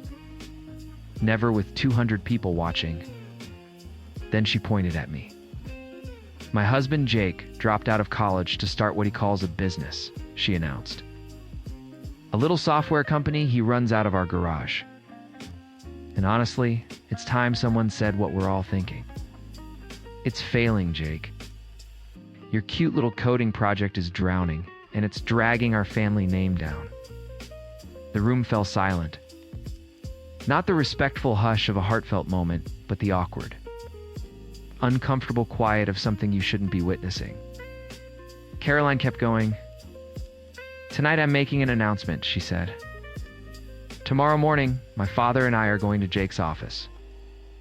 We're going to make him an offer to buy his company. Not because it's worth anything, but because someone needs to put it out of its misery before he embarrasses us further. Her father rose, raised his glass, and toasted Caroline for being able to handle difficult situations with grace and intelligence. Applause rose around the room. My untouched steak grew cold on my plate. Everyone congratulated her for planning to humiliate me. No one looked at me. No one asked if I was okay. I was just Caroline's dropout husband. Embarrassment to be managed like a bad investment. I stood up quietly, put my napkin on the table, and walked out. Caroline didn't notice I'd left until I was already in my truck, driving away from the Grand View Hotel, from her promotion party, and from 8 years of slowly suffocating under the weight of her contempt. What she didn't know, what her Harvard MBA hadn't taught her, and what her father's business experience couldn't predict was this. Tomorrow morning, when she and Richard arrived at my garage to buy me out, they were about to find out what happens when you underestimate a dropout. My name is Jake Morrison. This is the story of how my Ivy League wife tried to destroy my company and ended up destroying everything she'd built instead. If you like stories of revenge and redemption, hit subscribe. Leave a comment about a time someone underestimated you, and smash that like button. You'll want to see how this unfolds. 8 years earlier, I met Caroline at a coffee shop near the Stanford campus. I was 24, working on code that would become my company. She was 23, finishing her MBA at Harvard and in town for recruiting. We hit it off immediately. She was brilliant and ambitious. I was passionate about technology and building things from nothing. "You're not like the other tech bros," she told me on our third date. "You actually listen. You think about the bigger picture." I fell hard. I proposed after a year. We married 6 months later. A wedding her parents paid for because my software. Company was still in its infancy and barely breaking even. At the wedding, Richard made a speech about how sometimes the best entrepreneurs don't follow traditional paths. Everyone laughed like it was a compliment. I heard the subtext, "You're not good enough for my daughter. But she chose you, so we'll make the best of it." The first few years weren't bad. Carolyn climbed the corporate ladder at Henderson Financial. I worked 80-hour weeks building Vertex solutions from the ground up. We developed enterprise resource planning software, helping mid-sized companies streamline operations. Practical software. No headlines, just results. But as Caroline's career accelerated, mine seemed to stall in her eyes. She came home talking about million-dollar deals and international clients. I came home talking about debugging a new client in Minnesota and the slow work of building something sustainable. "Jake, when are you going to grow up?" She asked 2 years into our marriage. "When are you going to stop playing in the garage and get a real job?" "This is a real job, Caroline," I told her. We had 12 new clients last quarter. 12. She laughed. "I closed a deal yesterday, worth more than your company's annual revenue." That became our pattern. Every conversation turned into a comparison. Every achievement I had was diminished by one of hers. Her father was worse. Richard sat at our dinner table and lectured about market trends, proper education, and credibility. He looked at me like a charity case. "Have you considered going back to school?" He asked during Thanksgiving 3 years ago. "Finish that degree. Maybe even pursue an MBA. Give yourself credibility." "I'm building a business, Richard." "The degree doesn't matter when you're creating value," I replied. "That's not how it works," he said. Cutting his turkey with the precision of a man who'd spent his life trimming other people's dreams. "Credentials open doors," he insisted. "Everything matters when you're trying to be taken seriously." The criticism became constant. Caroline stopped seeing me as a partner and started seeing me as a project. She offered her father's recommendations for investors and hires. I refused. I didn't want Vertex run by committee. The turning point came when I realized she'd stopped listening. I stopped sharing. I kept working.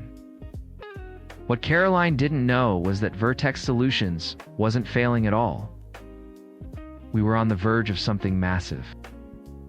For 6 months, Tyler Chen, my co-founder, an old roommate from UCLA, and I had been quietly negotiating with a Fortune 500 company.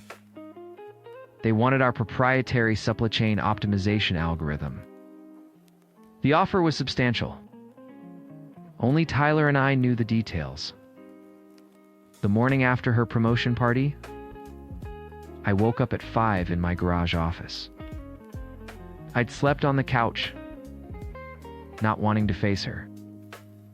Tyler had texted me around midnight. "Saw the video. Your wife posted it. Dude, I'm sorry. But remember what's happening tomorrow at 10 a.m.? Let them come." At 9:30 a.m., Caroline's Mercedes pulled into the driveway, followed by Richard's Lexus. I was at my desk, laptop open, video call ready, Tyler was beside me. Our lawyer, Jennifer Rothman, was on standby. Caroline walked in first, then Richard, both wearing the expression of people who thought they were burying a corpse. "Jake," Caroline said, condescending as ever. "We need to talk about your company's future, do we?" I asked without looking up. Richard cleared his throat. "Son, we're here to help," he said. "Carolyn told us about your financial situation. We're prepared to make an offer. We'll buy Vertex, pay off your debts, and give you enough to start fresh." "How generous," I said, finally looking at them. "What's your offer?" Caroline placed a folder on my desk like she was serving legal papers.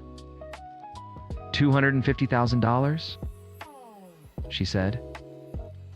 "That's fair, given your revenue and that you've never turned a real profit." I picked up the folder, glanced at the terms. They'd drawn this up without asking me if I wanted to sell. They assumed I was desperate enough to accept scraps. "That's your offer? $250,000? For a company I built over 8 years?" I asked. Richard said, "Your company is worth what someone's willing to pay for it. And right now, we're the only ones willing to pay anything." "Right. Are you?" I smiled and turned my laptop screen toward them.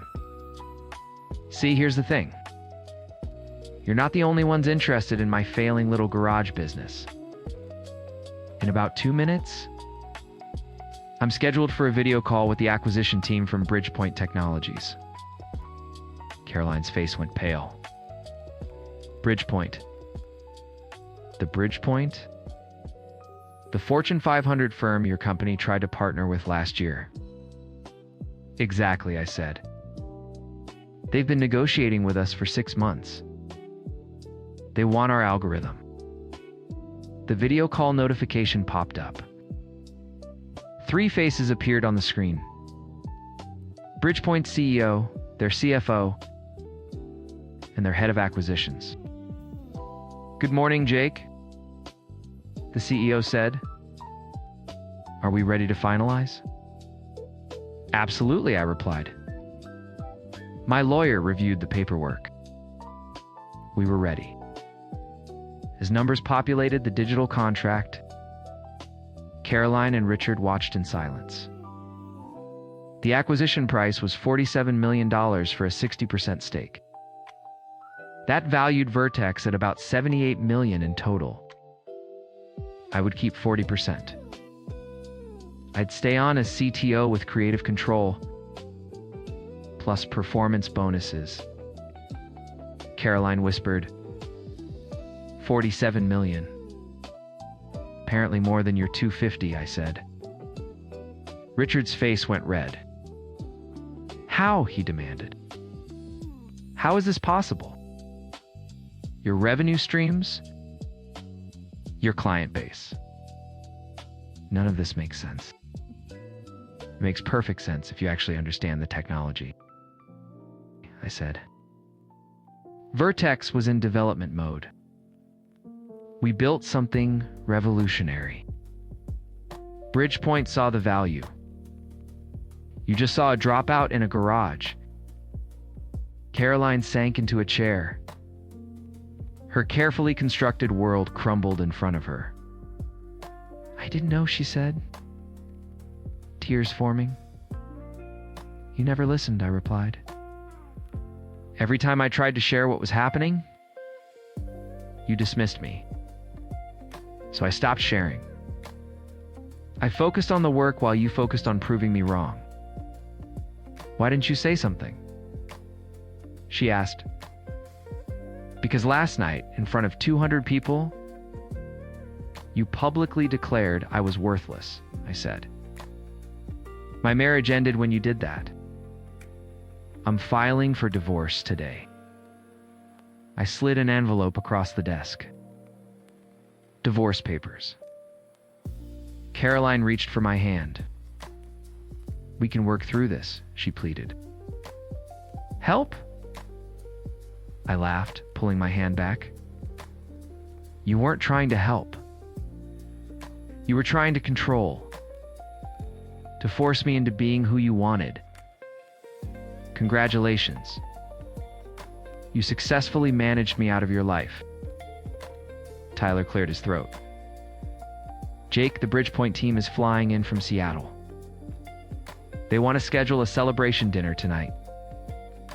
"Sounds good," I said. "It'll be nice to spend an evening with people who actually respect what I've built."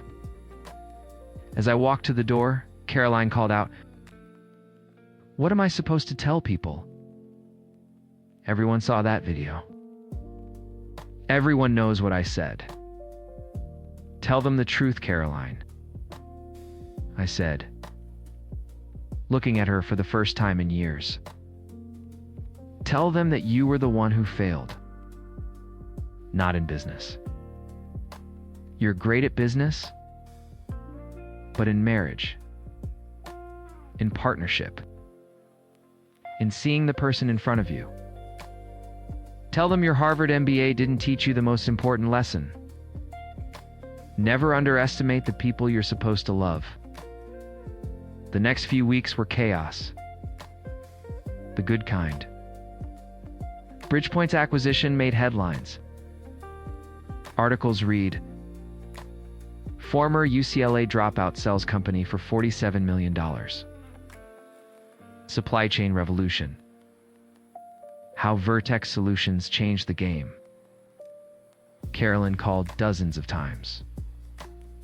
Her father tried intermediaries. I declined every request. My lawyer handled the divorce. "She's contesting the prenup," Jennifer told me during a meeting. "She claims you hid assets." "I didn't hide anything," I said. I stopped sharing because she stopped listening. I have documentation of every time she publicly disparaged the company, including that promotion party video. The divorce finalized 3 months later. Caroline walked away with nothing from the sale. The prenup was solid. And the judge pointed out something obvious. You can't spend years declaring something worthless and then claim ownership once others recognize its value. I heard through friends that Caroline's promotion was quietly rescinded. It turned out humiliating your spouse in a viral video is bad for corporate image. Richard's firm lost clients who disliked his heavy-handed approach. Karma, it seemed, had a sense of humor. 6 months after the acquisition, Tyler and I threw a party to celebrate Vertex's integration into Bridgepoint. Our algorithm was now used by 200 companies worldwide. "Remember when they offered $250,000? Tyler said, raising his beer. "Best rejection of your life?" I said. "Second best was when I stopped accepting Caroline's version of who I was." At that party, I met Sarah Mitchell, a venture capitalist who loved early-stage tech. She was brilliant, funny, and genuinely interested in the work itself, not just the money. We talked for hours about building and believing. People had seen that promotion party video in investment circles. It became a cautionary tale about recognizing value. Investors asked whether people like Caroline still existed in boardrooms. They laughed. But they learned. Sarah and I started dating. She didn't care that I'd dropped out of UCLA. She cared about the vision. A year later, she proposed to me on a beach in Santa Cruz. No fancy party. No pressure. She wanted a partner who built her own path. 3 years after the acquisition, Vertex Solutions ran in over 1,000 companies, Bridgepoint promoted me to Chief Innovation Officer. My personal net worth grew through equity and bonuses. But the real victory wasn't money or titles. It was freedom. Freedom to be myself without apology. 5 years after that promotion party, I look back and realize Caroline did me a favor, albeit unintentionally. By pushing me to a breaking point and humiliating me, she forced a choice. Accept her definition of failure or prove her wrong. I chose to grow. I chose truth. To everyone watching who's been told they're not enough, it's been dismissed by people with impressive credentials, remember this. Credentials measure what you've learned from others. Success measures what you've learned from yourself. The future belongs to the people brave enough to trust their vision, even when everyone calls them crazy. My name is Jake Morrison. I'm a college dropout who built a technology company in his garage, while his Ivy League wife told everyone he was a failure. If this story resonated, share it with someone who needs to hear it. Leave a comment about a time you were underestimated and proved people wrong. Subscribe for more stories about ordinary people who refuse to accept other people's definitions of success and built extraordinary lives. Story 7. I can still smell the cardboard and stale air of the U-Haul. For 2,000 miles, that was our world. Me, Clara, in a truck full of everything we owned, barreling toward the Pacific Northwest for her. Her dream job. The one she talked about since we met 6 years ago. It's a foot in the door, Louis, she'd set her eyes shining. The company is perfect. The city is perfect. So I made it happen. I pitched my boss on a fully remote transition, took a small pay cut for the privilege, and packed up our life. I didn't have a single friend waiting for me in Oregon, but her smile was supposed to be enough.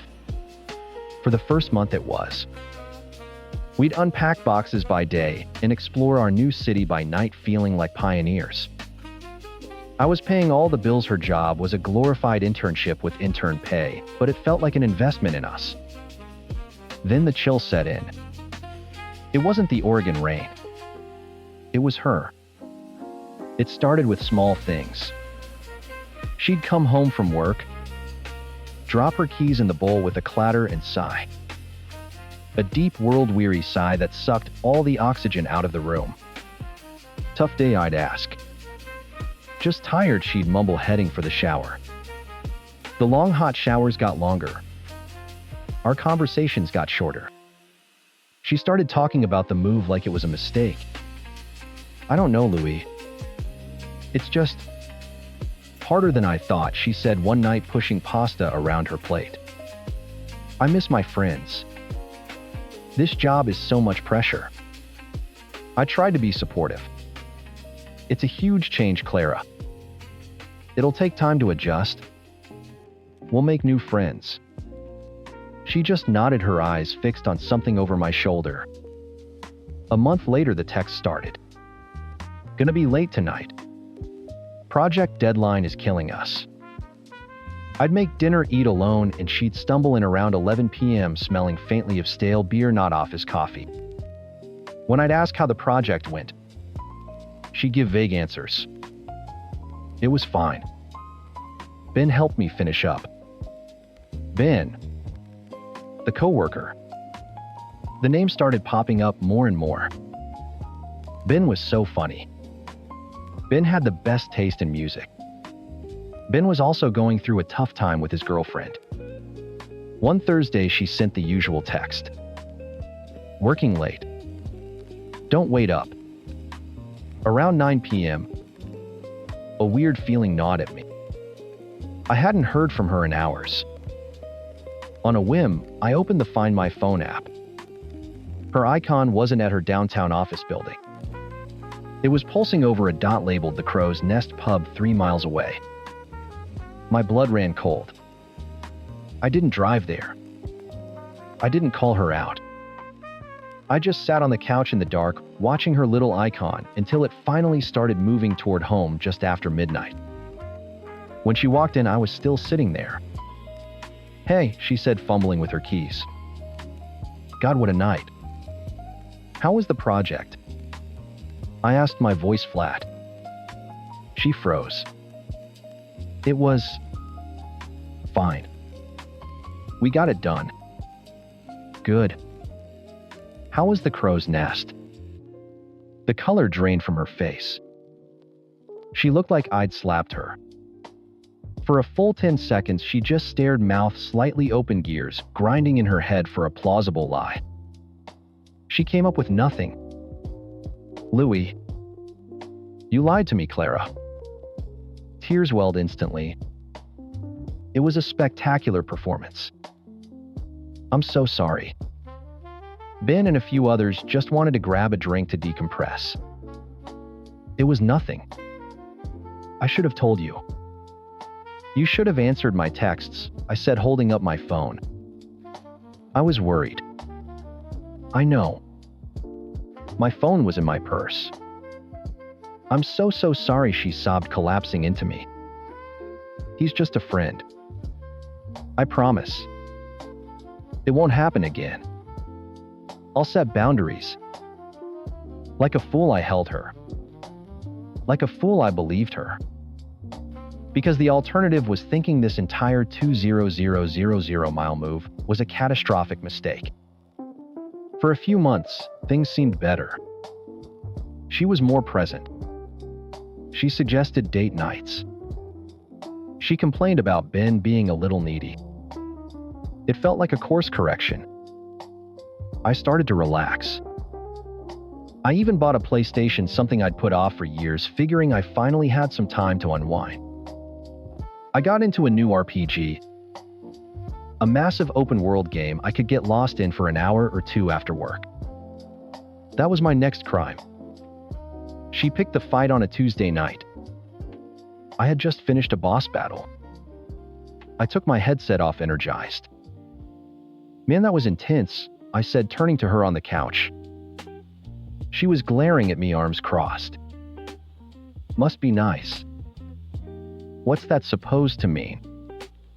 "To just check out like that," she snapped. "I'm sitting right here, Louis. I've been sitting here all night and you haven't said a word to me. You're in another world. I feel completely alone." I was floored. "We just watched a movie for 2 hours. I played for maybe 90 minutes after."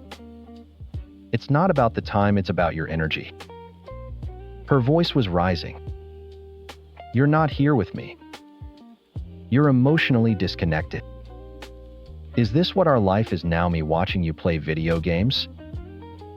Because I didn't move across the country for this." She stormed off to the bedroom and slammed the door. I sat there, stunned, controller limp in my hands. It felt insane. It was a fight she had manufactured out of thin air. The next day, she was cold and distant. I tried to apologize just to keep the peace, but she waved it away. "I just need space." That afternoon, a notification popped up on my laptop. "Your phone bill is ready." I clicked the link, logged into our shared account, and went to pay the bill. We had a family plan, both our numbers on the same statement. I never looked at the details. Why would I?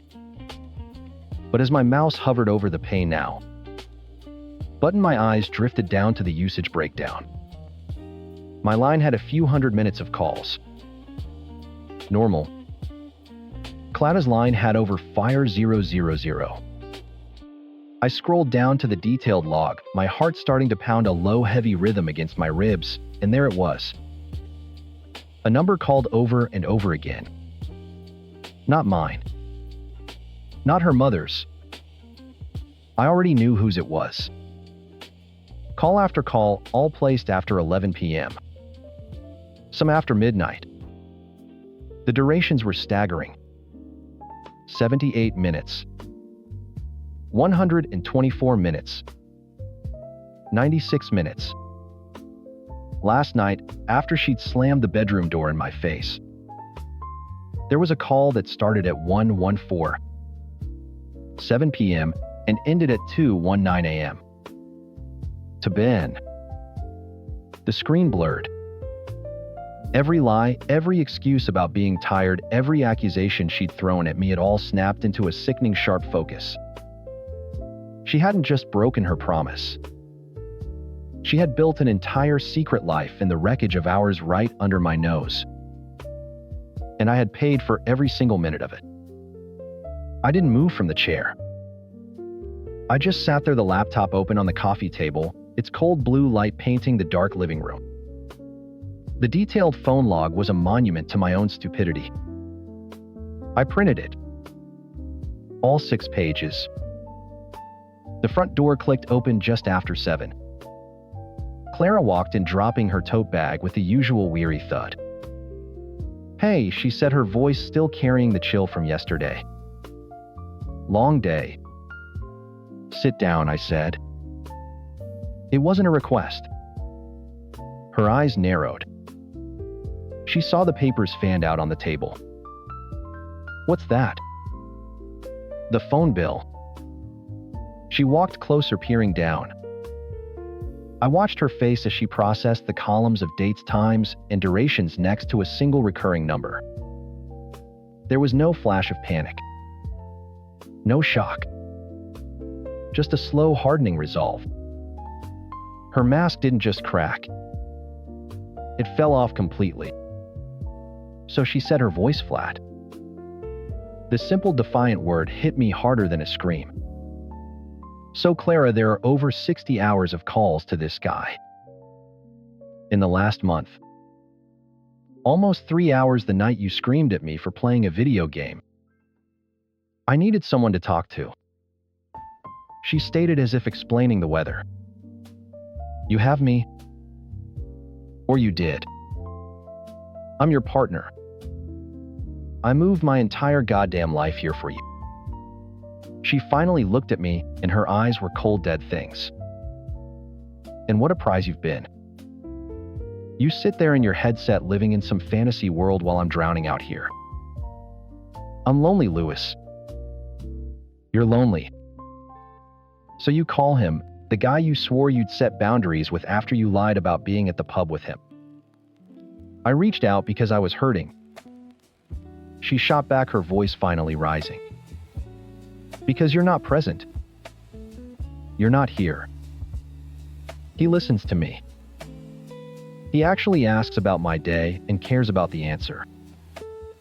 The audacity was breathtaking. She had manufactured my crime to justify her own.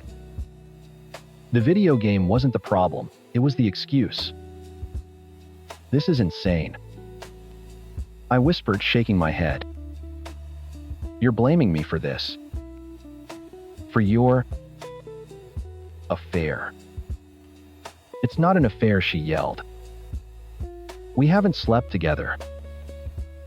"Oh, well, thank God for that one remaining technicality," I said, my voice dripping with a sarcasm I didn't know I possessed. "You just built an entire, intimate relationship behind my back and lied about it every single day." "My mistake." We stared at each other across the room, the gap between us no longer just a few feet of carpet but a canyon.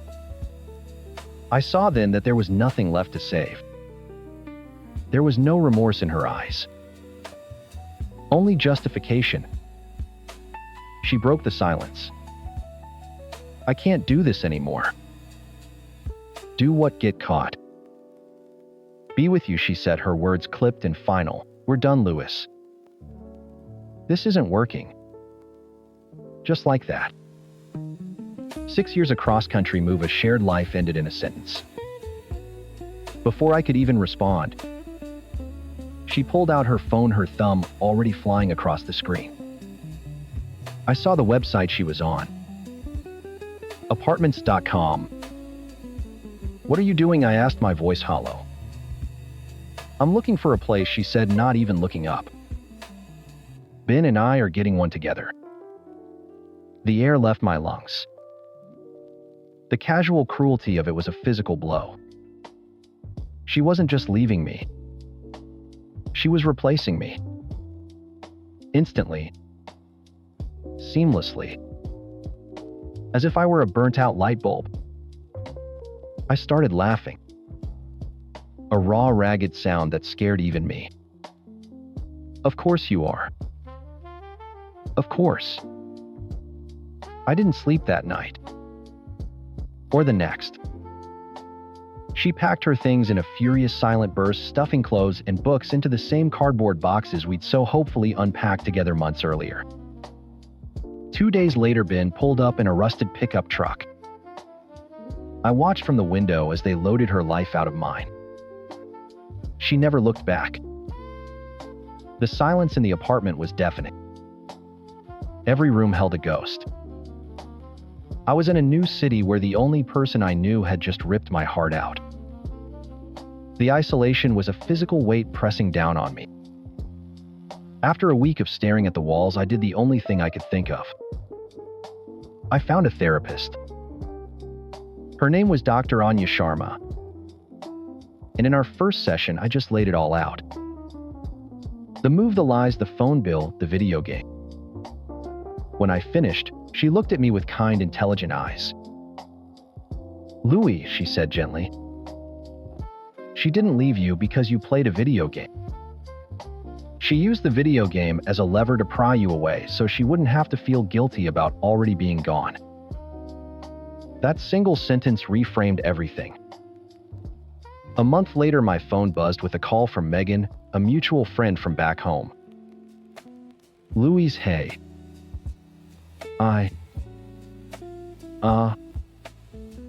I heard what happened," she stammered.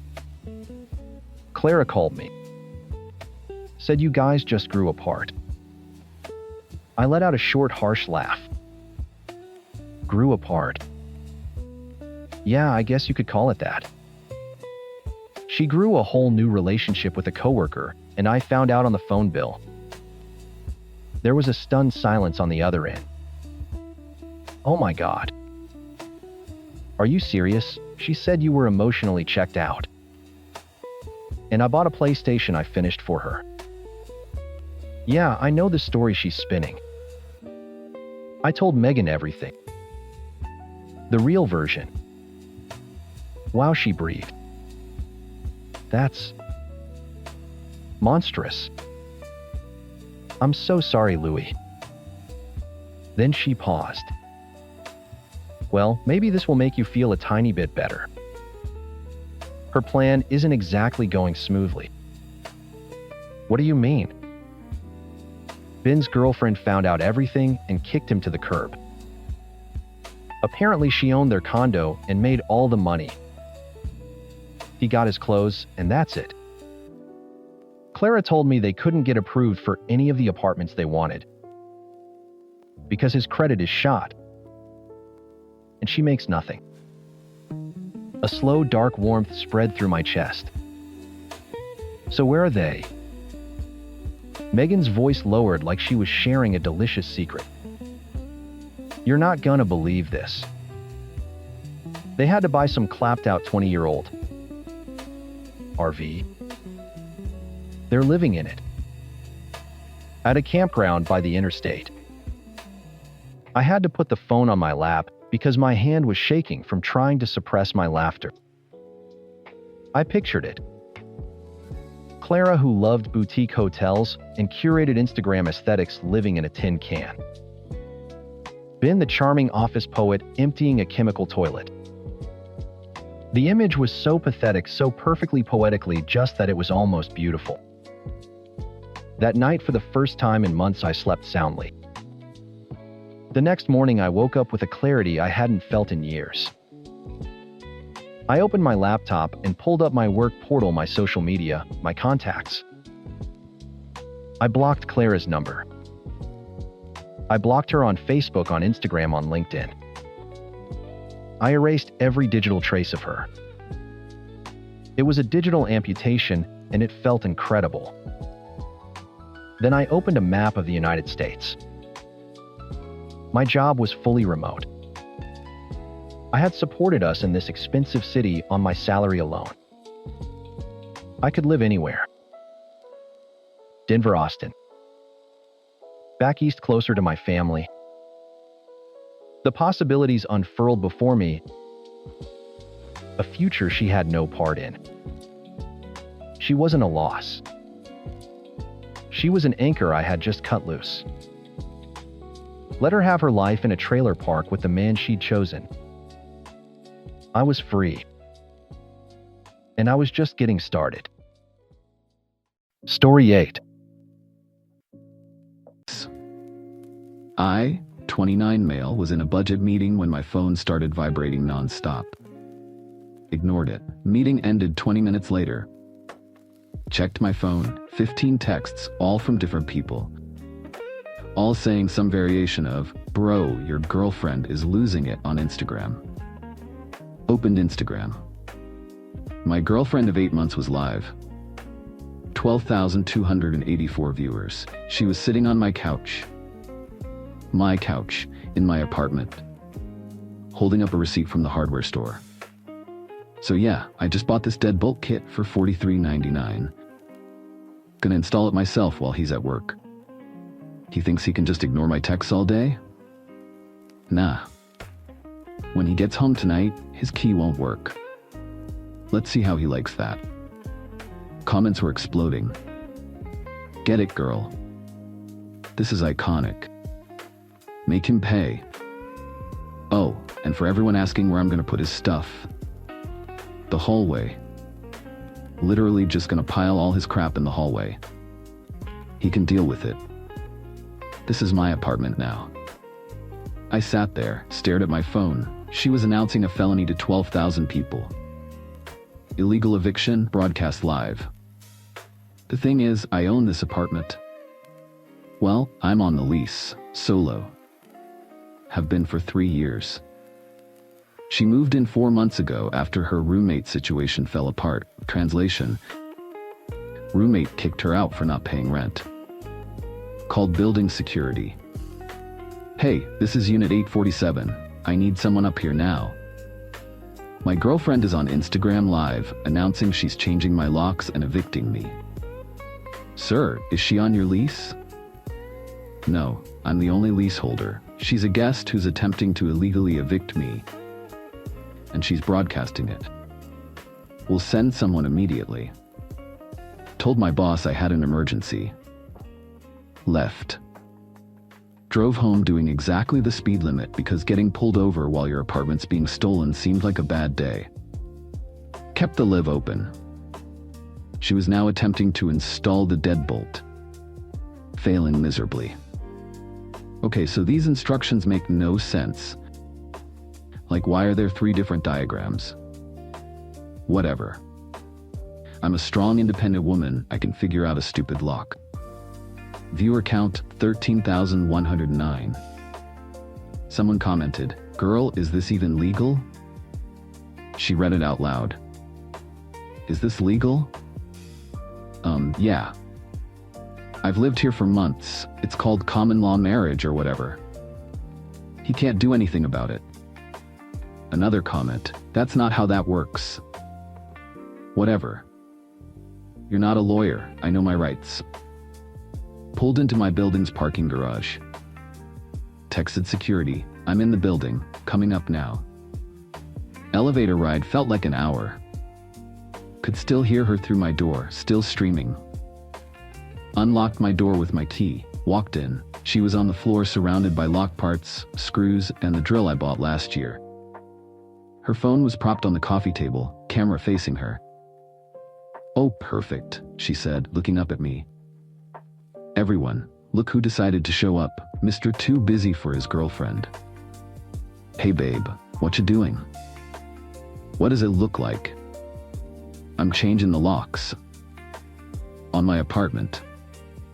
"Our apartment, my lease, my name only." She stood up, grabbed her phone, turned the camera on me. "See? This is what I've been dealing with. My apartment, my lease. Like I don't even exist. You exist, you're just not on my lease. I've lived here for 4 months. As my guest. Viewer count 14,336. Someone screen recording this probably. You can't just throw me out. You're literally trying to throw me out on Instagram to 14,000 people. Knock on the door. Security? Her face changed. Panic, then anger. You called security on me? You announced you were committing a felony on social media. Yeah, I called security. Open the door. 2 security officers. The older one looked tired. The younger one looked like he was trying not to laugh. Sir, older officer said. You called about an illegal eviction attempt? Yep, she's live streaming herself trying to change my locks and evict me from my own apartment. Held up my phone showing my lease on the building's resident portal. My name, only my name. Younger officer looked at her phone, still streaming. Ma'am, you're broadcasting this? Yes. Everyone needs to see how he treats me. How many viewers? Over 14,000. He nodded slowly. So 14,000 people just watched you admit to attempted illegal eviction. It's not illegal. I live here. Are you on the lease, older officer? I don't need to be. We're in a relationship. That's not how leases work, ma'am. This is insane. Are you seriously taking his side? We're taking the law's side. Do you pay rent here? We split expenses. Do you pay rent to the building? Silence. Ma'am, if you're not on the lease and you don't pay rent directly to the property, you're a guest. The leaseholder can ask you to leave at any time. She turned to me. You're really doing this in front of everyone? You announced you were evicting me on Instagram Live. Yeah, I'm really doing this. I was joking. You bought a $44 lock kit. You drilled out my lock casing. I pointed at the door.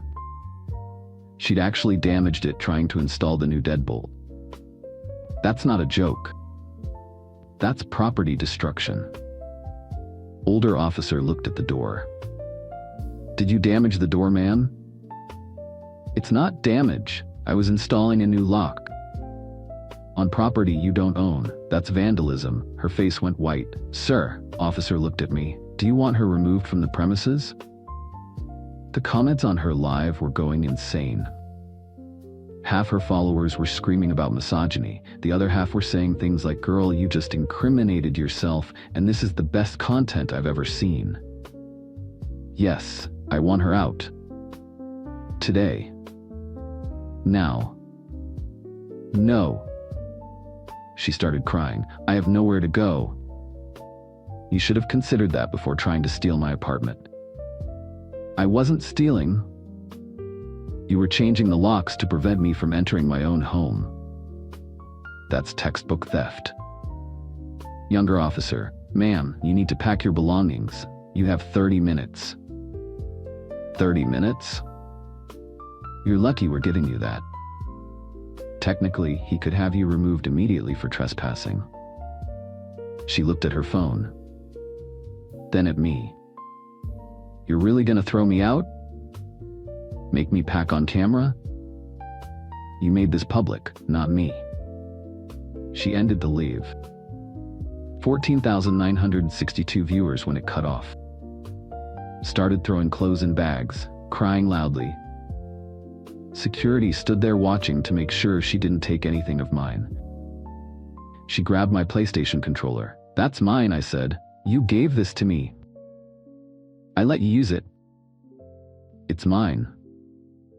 Put it back. She threw it at the TV. Missed. Younger officer picked it up. Ma'am, if you damage any more property, we will call the police. 28 minutes later, she was done. 3 garbage bags of clothes, her makeup, her laptop. What about the rest of my stuff? text me when you want to pick it up. I'll be here with security. You're not coming back alone. This is illegal. No, older officer said. This is legal. Very legal. What you tried to do was illegal. They escorted her to the lobby. Made sure she left the building. Came back to my apartment. Door frame was damaged from her drill attempts. Lock was half installed, unusable. Called building maintenance. Yeah, my girlfriend tried to change my locks without permission and damaged the door. They sent someone up. Fixed it in an hour. $175 maintenance fee charged to my account. Sat on my couch.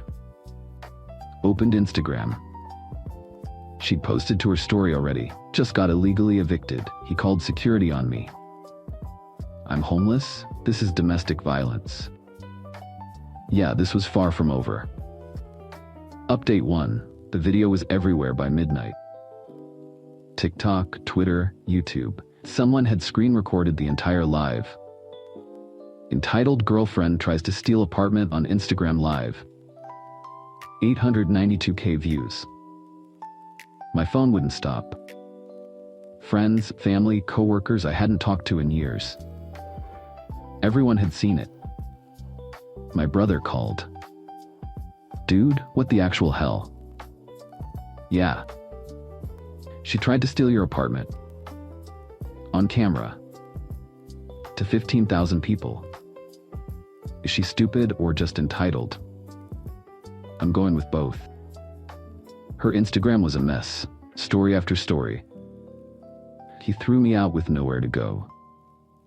Security brutalized me. All my stuff is still there, and he won't let me get it. Comments were split. Her core followers, mostly other influencers, were supporting her. Everyone else was roasting her. You literally live-streamed yourself committing a crime. Girl, you're not on the lease. You tried to change his locks and you're the victim? But the ones supporting her were loud. Started a hashtag. Hashtag justice for victims, not even using her name, just victims. Posted my full name. My workplace, my apartment building address, everything. Friday morning, my office HR called me in. We've been getting calls. I know, my ex-girlfriend is directing her followers to harass my workplace. She's claiming you abused her. She tried to illegally evict me from my apartment on Instagram Live. Here. Showed them the full video. The HR director watched the whole thing. Oh yeah. She really announced she was stealing your apartment. While 15,000 people watched. We'll flag any future calls as harassment. But you should probably get a lawyer. Got a lawyer that afternoon. Showed him everything. He actually smiled. She recorded herself committing attempted illegal eviction. Yep. And posted it publicly. 14,962 people watched. This is the easiest case I've ever had. Don't delete anything. Save everything. If she tries to sue, we'll countersue for property damage, harassment, and defamation. That night, she showed up at my building. Security called. Sir. She's back. Demanding to be let up. She's not on my approved guest list anymore, right? Correct. We told her she can't enter. She's refusing to leave the lobby. Give her one warning, then call the police for trespassing. 15 minutes later, police are here. She's being escorted off property. No charges filed, just a warning. She posted about it. Cops called on me for trying to get my belongings. This is harassment. More hashtags. More of my information getting posted. Someone doxed my parking spot number. Sunday I got a letter. From her lawyer. Budget firm. template cease and desist, claiming I owed her $8,000 for rent contributions and her half of the security deposit. My lawyer responded Monday morning. No rent was paid by your client to the property management. Any money exchanged was between private parties for shared living expenses. She has no claim to the security deposit as she was never on the lease. Furthermore, she owes my client $175 for property damage during her illegal eviction attempt. Also included, screenshots of her admitting on Instagram that she was taking my apartment, her own words as evidence. Her lawyer dropped her 3 days later. Then, Tuesday happened. I came home from work. She was sitting outside my apartment door. With her mom, we need to talk. Her mom said. Stand-in lawyer now, apparently. Nope. My daughter has rights. Your daughter tried to steal my apartment on Instagram Live. She was emotional. She made a mistake. A $44 deadbolt kit mistake, a property damage mistake, a 15,000 witnesses mistake. You can't just throw someone out. I did, and security backed me up. Now you're both trespassing. My girlfriend stood up. I'm pregnant. I stopped. You're what? Pregnant with your baby. You're throwing out the mother of your child. You're lying. I'm not. When did you find out? 2 weeks ago. Show me the test. I don't have it. Show me a doctor's note. I haven't been to the doctor yet. Convenient. Her mom, how dare you question her? She's carrying your child. If she is, which I doubt, she can text me proof. Until then, you're both trespassing. Called security. They came up, again. Same 2 officers. Younger one was definitely trying not to laugh now. Really? Older officer looked at me. She claims she's pregnant now. Officer looked at her. Ma'am, that doesn't give you tenancy rights. I'm carrying his child. That's between you two and potentially family court. It doesn't change the fact that you don't live here anymore. They escorted both of them out. She posted about it. Threw me out even though I'm pregnant. He's abandoning his child. Comments. Girl, if you're pregnant, show proof. This sounds fake. You're really milking this, huh? I posted my only response to the whole situation.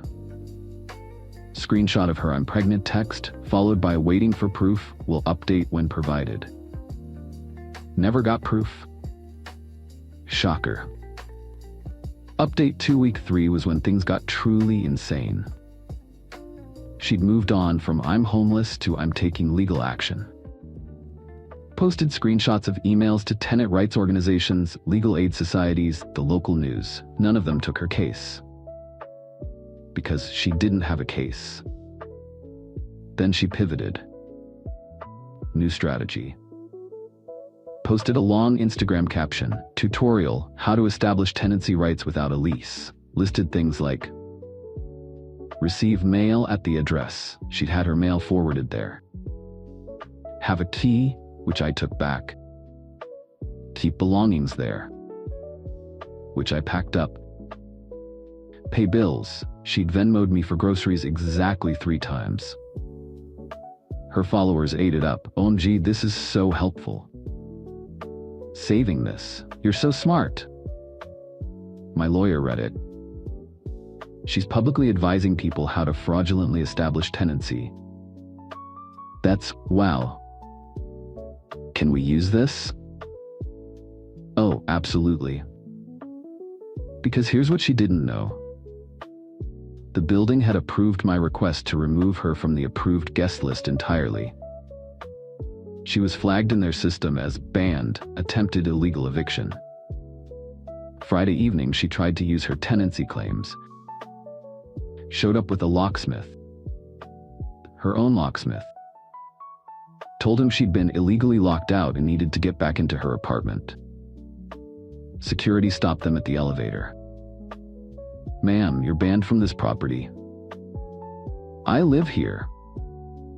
I'm on the lease. We have your photo flagged in our system. You are not on any lease in this building." The locksmith looked at her. "You said you were on the lease." "I am." "They're lying." Security showed him the system. This is her photo. Status banned. Reason attempted illegal eviction. Locksmith, you tried to illegally evict someone? It was a misunderstanding. He left. Didn't even charge her the service call fee. She freaked out in the lobby. Full meltdown. Screaming about her rights, about discrimination, about calling the police. Security did call the police. She was given a formal trespassing warning this time. If she returned, she'd be arrested. She posted the police body cam footage request form, getting proof of police brutality. My lawyer. She knows body cam footage will show her being removed for trespassing, right? I don't think she thinks things through. Monday, her mom called my mom. My mom called me. Did her mother really just call me? What did she say? That you got her daughter arrested.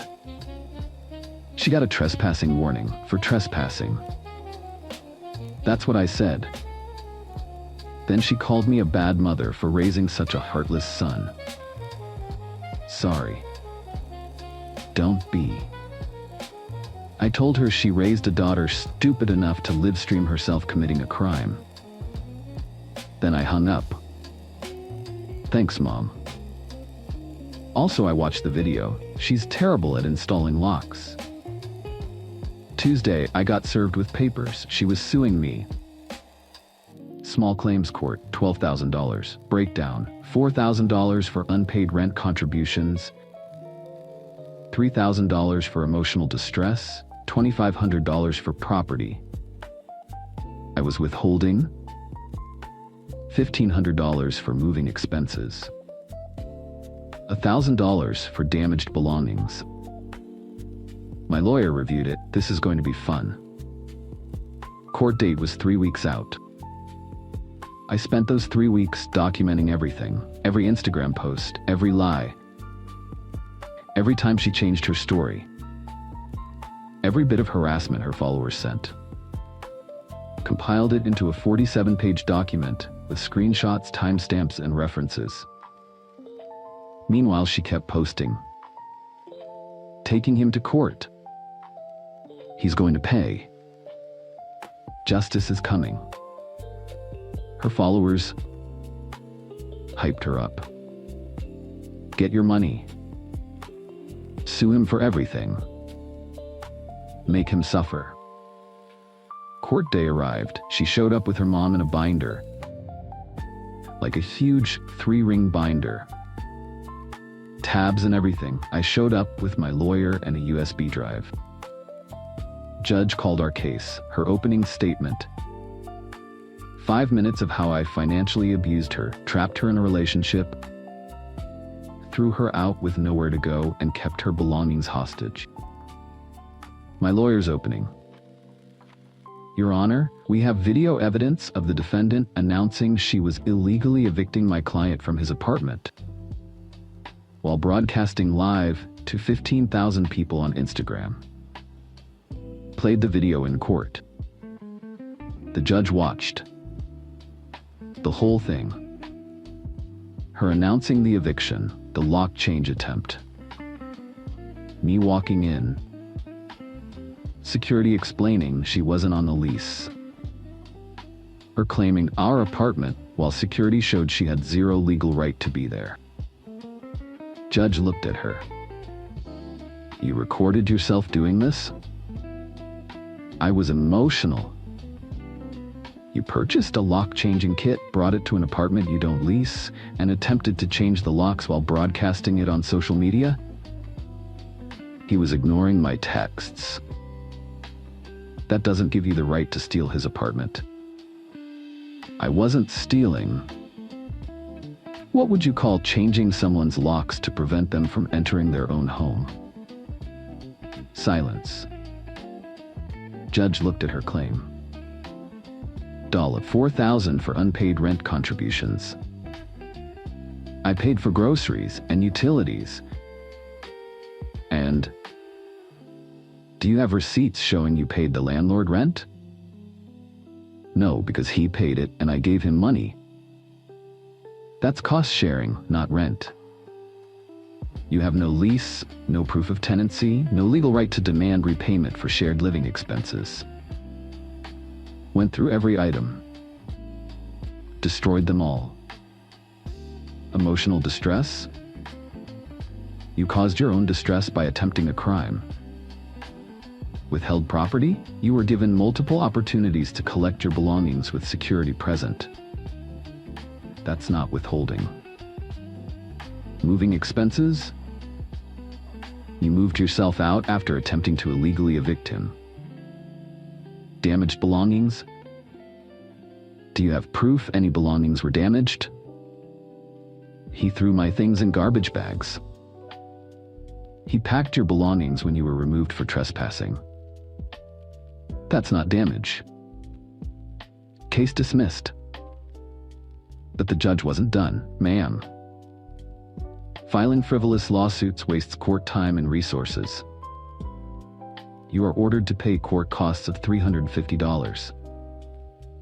Additionally, if you continue to harass the plaintiff, he has grounds for a restraining order.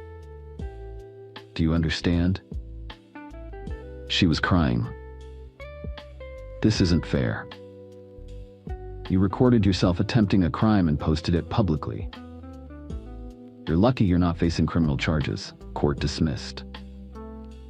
Outside, her mom started yelling at me. You've destroyed her life. She has nothing now. Nothing. She destroyed her own life on Instagram Live to 15,000 people. She made one mistake. She made about 50 mistakes, all recorded, all public, all her fault. Walked away. My lawyer was grinning. That was beautiful. Judge absolutely demolished her. She's not going to stop. She will when she realizes she's losing money every time she tries something. Final update. It's been 2 months since the Instagram Live disaster. The video has 3.2 million views now across all platforms. It's been featured on Legal Breakdown YouTube channels, drama commentary channels, even a lawyer reacting to worst tenancy claims ever. She's now internet famous for all the wrong reasons. Her Instagram following crashed from 14,000 to 6,000. Lost more than half. The ones who stayed are mostly there to watch the train wreck continue. She moved back with her parents. 2 hours away. According to mutual friends, the few who still talk to me about her, she's working on herself. Which apparently means complaining about me 24/7 and planning her comeback. Posted a video last week. Story time, how my ex stole my home. Completely rewritten history. Now she was on the lease, lie. She did pay rent, lie. I planned the whole thing. Security was corrupt. The Instagram Live was taken out of context. Impossible, it was live. Comments roasted her. Girl, we all saw the video. You can't gaslight the internet. Just take the L and move on. My apartment is peaceful. Fixed the door frame she damaged. Cost $175, which she never paid back. Small price for peace of mind. Building security knows her on site. She's permanently banned. They updated her photo in the system to include "Do not allow entry under any circumstances." Started dating again. Went on a date last week. Told her the story. It's Googleable at this point. She laughed. Did you really just calmly call it entertainment for her followers? That's what she wanted, right? Entertainment. That's cold. She tried to steal my apartment on Instagram Live. I'm not worried about being cold. Work situation's fine. HR flagged all calls from her followers. Haven't heard anything in weeks. Her cancel campaign fizzled when people realized she recorded herself committing a crime. The court ordered $350 she owes me. Never paid it. My lawyer says we could pursue it, but it's not worth the effort. Let her have her $350 victory. My lease renewal came up, decided to renew. I'm not letting her chase me out of my home. This is my place. She was here 4 months, I've been here 3 years. She doesn't get to take that from me. Got better locks though, the expensive smart locks where I can see who's at my door from my phone. Also got a Ring doorbell and cameras inside. Probably paranoid, but after someone tries to steal your home on live stream, paranoia seems reasonable. People ask if I feel bad, if I regret humiliating her. No. She humiliated herself. I just documented it. She chose to broadcast her crime. She chose to keep lying about it. She chose to sue me for fake damages. She chose to send her followers after me. Every consequence she faced was a direct result of her choices. She wanted Instagram fame. She got it. Just not the kind she wanted. 14,962 people watched her try to steal an apartment. Millions more have watched it since. That's not my fault. That's hers. The internet doesn't forget. That video's not going away. Every future boyfriend, every job interview, every new friend group, someone will eventually Google her name and find it. That's her legacy. Not mine. I'm doing fine. My apartment's still mine. My locks work. My security knows who to keep out. My life is drama-free. And somewhere, she's at her parents' house, probably still telling people she's the victim. The internet knows better. 3.2 million people and counting. Story 9. When my sister Betsy called and asked me to be her bridesmaid, I didn't hesitate. Yes, of course, yes, I practically shouted into the phone, my voice echoing in my small apartment. It was a chance to do it right this time. Her first wedding, 15 years ago, was a blur I experienced through spotty satellite calls and a handful of blurry photos. I was on a 9-month deployment halfway across the world, sweating in a uniform while she was gliding down an aisle in silk. The guilt of missing it had settled deep in my bones, a permanent ache. This time, I was going to be the best damn bridesmaid she'd ever seen. Betsy was ecstatic. "Oh, Liz, I knew I could count on you. It's going to be so much fun." Just a simple local thing. Classy but low-key. Mark and I just want to celebrate with our real friends and family this time. Simple and local sounded perfect. At 43, my tolerance for drama was at an all-time low, and my bank account wasn't exactly overflowing. I hung up the phone, buzzing with excitement, already picturing myself zipping up her dress and holding her bouquet.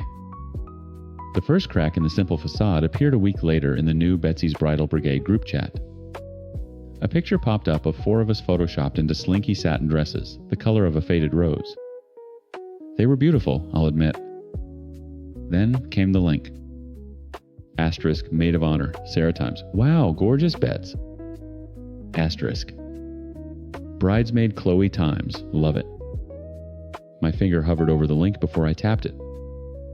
The webpage loaded. My eyes scanned past the elegant model and landed on the price. 400 of a Mogtiv. I blinked, then did the math. With the mandatory matching shoes, $75 and alterations, I was looking at over $500. I typed and deleted 3 different responses before settling on a simple thumbs up emoji. My phone buzzed with a private message from Sarah. Asterisk. A little steep right? Asterisk. I typed back instantly. Asterisk, a little. That's half my monthly grocery budget. Asterisk. Asterisk. Just the beginning, I'm afraid, Times, she replied. Asterisk. Just smile and swipe the credit card. Asterisk. Sarah was Betsy's oldest friend. She knew the terrain. I took her advice, closed the chat, and tried to forget about it. It was a one-time cost, I told myself. It's for Betsy. 2 weeks later, an email landed in my inbox with the subject line, Vegas Baby Bachelorette Bash. My heart sank. Las Vegas wasn't just a different state for me. I'm in Canada. This was an international trip. The email was a meticulously planned 4-day itinerary involving a penthouse suite VIP bottle service at 3 different clubs, a Magic Mike live show, and a mandatory all-white with a splash of neon dress code for Friday night. The estimated cost per person, not including flights or food, was $1,200. The group chat exploded. Asterisk Chloe Times, oh my god, this is amazing. Asterisk Bridesmaid Maria Times, can't wait. I stared at my screen, feeling a cold dread creep up my spine. I did a quick search for flights. Another $600, plus the exchange rate, plus food, plus the outfits. I was looking at a $2,500 weekend. I called Betsy. Hey Bets. Got the Bachelorette email. It looks incredible. Right, it's going to be epic, she chirped. It is. It's just a little more than I was expecting. Vegas is a big trip. There was a pause on the other end. Her voice when it came back was a few degrees cooler. Liz, this is my bachelorette party. It's a once-in-a-lifetime thing. You had one for your first... The words were out before I could stop them. I immediately regretted it. That was a potluck and a bar crawl in her hometown, she snapped. This is different. Mark and I are in a better place financially. We want to do things right. Asterisk, you are Times I thought. Asterisk, I'm not. Asterisk. But I couldn't say it. I didn't want to be Times that Times person, the one who ruins the fun. Okay, I said, my voice small. Yeah, okay. It'll be great. I hung up and transferred money from my savings account, the one I'd been carefully building for a down payment. So much for that. The hits kept coming. There was the engagement party for which we were all expected to chip in for the catering. Then came the bridal shower hosted by her fiancé's mother, where the invitation included a link to a wishing well for cash gifts. My calendar was filling up with expensive mandatory fun. Then came the registry. The email read, your presence is the only present we need, but if you insist on spoiling us, we've put together a small list of items to help us start our new life. I clicked the link. Small was not the word I would have used. The page was a sea of designer kitchenware, high-tech gadgets, and luxury home goods. I scrolled and scrolled and scrolled. A silver-plated picture frame for $250. A set of 6 wine glasses for $400. A robotic vacuum for $900. I sorted the list by price low to high just to see what the entry point was. The cheapest item was a single artisanal French cheese knife. It cost $165. I laughed. It was a hollow, empty sound. This wasn't a wedding. It was a shakedown. A beautifully curated pastel-themed shakedown. I started hearing murmurs from the other side. Mark's groomsmen were complaining too. His brother, the best man, apparently had a huge fight with him about the cost of the bachelor party, a golf weekend at Pebble Beach. Even my aunt called me, whispering, "Did you see this registry, Elizabeth? $165 for a cheese knife? Does it cut the cheese by itself?" The stress was mounting. The wedding was still 4 months away, and I was already thousands of dollars in the hole. I felt trapped. Every time I thought about backing out, the image of those blurry photos from her first wedding flashed in my mind. I couldn't miss this one. I couldn't let her down again. Last night, I was sitting on my couch staring at my credit card statement when my phone chimed with an email notification from Betsy. The subject line was, in all caps, "Surrounded by star emojis. Asterisk. Asterisk. Big news and a very important update. Asterisk." I braced myself. What now? A mandatory pre-wedding spa day. A destination dress fitting. I took a deep breath and opened the email. My eyes scanned the first few lines of bubbly, exclamation point-filled text about love and new beginnings. Then I saw the sentence that made the air leave my lungs. After a lot of thought and a truly incredible offer, we just couldn't refuse. We've decided to move our celebration. Forget the local country club. We're going to the Caribbean. My phone slipped from my hand and hit the floor with a dull thud. I didn't even flinch. I just stared at the wall, my heart hammering a frantic, furious rhythm against my ribs. The Caribbean. A second destination event. She had to be joking. I snatched the phone back up my thumb, jabbing at her contact name. It rang twice before she answered, her voice syrupy with manufactured excitement. "Liz, did you see? Can you believe it?" "Betsy, what the hell is this?" The syrup vanished. "Excuse me, it's our wedding. We're excited and we wanted to share the news." "The news. You just added another $2,000 to everyone's bill, at least. We all agreed to a local wedding, Betsy. That was the plan." "Plans change, Liz," she said, her voice tight and defensive. "Mark got a fantastic deal through his company. It's a gorgeous, all-inclusive resort. It's practically a vacation for everyone. A vacation we didn't ask for and can't afford." My own voice was rising, a tremor of pure rage running through it. "The $500 dress, the Vegas trip, the registry where the cheapest thing is a cheese knife. And now this. Do you have any idea what you're asking of people?" "I'm asking them to celebrate my marriage," she shot back. "I'm sorry if my happiness is in times inconvenience times for you." "Your happiness is costing me my down payment on a house." The words exploded out of me raw and unfiltered. "I'm thousands of dollars in debt for your simple local wedding. I can't do this, Bets. Nobody can." There was a brittle silence on the line. I could hear her breathing sharp and shallow. When she finally spoke, her voice was laced with a cold, dismissive pity that was worse than the yelling. "You just don't get it, do you?" she said softly. "You've never been married. You don't understand what it takes to plan a truly special day, what it means. This is my one day to feel like a princess, and you're trying to ruin it by complaining about money." The air went out of my lungs. It was such a low blow, so perfectly crafted to wound me, that I couldn't even form a response. My single status, the quiet life I'd built for myself after years in the service, was now a weapon she was using to paint me as ignorant and bitter. "This has nothing to do with me being married or not." I finally managed my voice dangerously quiet. "This is about you treating your friends and family like human ATMs.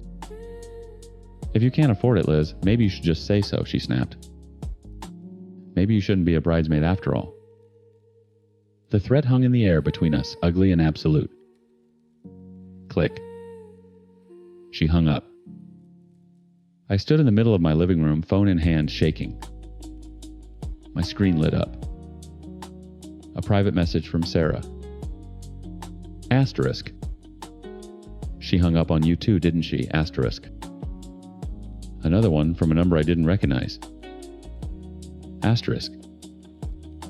Hey, this has been Mark's best man. He gave me your number. Are we all getting financially fleeced? Or am I crazy? The guys are about to stage a mutiny over this Caribbean bullshit. Asterisk. The relief that washed over me was so intense my knees felt weak. I wasn't alone. I wasn't the bitter, unmarried sister trying to ruin everything. I was just one of the many people being bled dry by the bride and groom. The Betsy's Bridal Brigade group chat remained ominously silent for a full day. Then a new message from Betsy appeared. It was a screenshot of flight deals to Street Lucia, followed by a link to the resort's booking page. There was no apology, no acknowledgement of the insane cost increase. Just a chipper message times. Let's get these rooms booked, ladies. Only 12 weeks to go. Can't wait to have my best girls by my side times, followed by a string of heart emojis. It was a power move. A dare. She was calling our bluff, knowing how hard it would be for any of us to detonate a friendship or a family relationship over this. Maria and Chloe replied with enthusiastic gifs. Sarah sent a non-committal. Looks beautiful. I stared at the message, the unspoken ultimatum, clear, get on board or get out. The image of those blurry photos from her first wedding swam in my head. The ghost of my past failure. If I backed out now, I'd be the villain of the story for the rest of our lives. The jealous sister who couldn't handle her happiness. The one who made it all about money. But if I stayed in, I'd be rewarding her. I'd be validating this monstrous entitled behavior and bankrupting myself in the process. I felt trapped, backed into a corner she had expertly constructed. For 2 days, I didn't reply. I let the silence hang there, my own little protest. On the third day, I made my decision. I wasn't going to let her win, but I wasn't going to let her push me out either. I was going to finish this on my own terms. I booked the cheapest flight I could find, one with 2 layovers, and a middle seat at the back of the plane. I RSVP'd yes to the resort. I posted a single sterile thumbs up emoji in the group chat. Then, I opened a new tab on my browser and navigated to a registry. The page loaded a monument to her greed. The $900 vacuum, the $400 wine glasses, the endless parade of overpriced homewares. I sorted the list by price low to high. There it was at the very top. The cheapest item.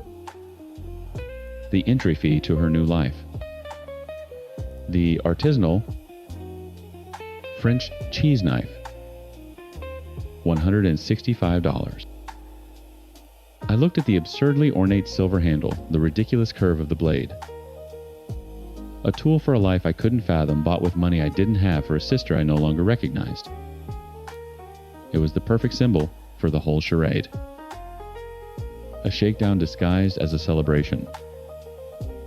A slow smile spread across my face. It wasn't a happy one. It was the smile of a soldier who has chosen her weapon. I added it to my cart. I typed in my credit card number. The number's already seared into my brain from the dress and the Vegas trip. For the gift message, I kept it simple. Congratulations. Can't wait to celebrate with you. I clicked purchase. And for the first time in months, I felt a flicker of control. She would get her bridesmaid. She would get her Caribbean wedding. And she would get her goddamn cheese knife. And when she opened it, I truly hoped, she would understand exactly what it meant.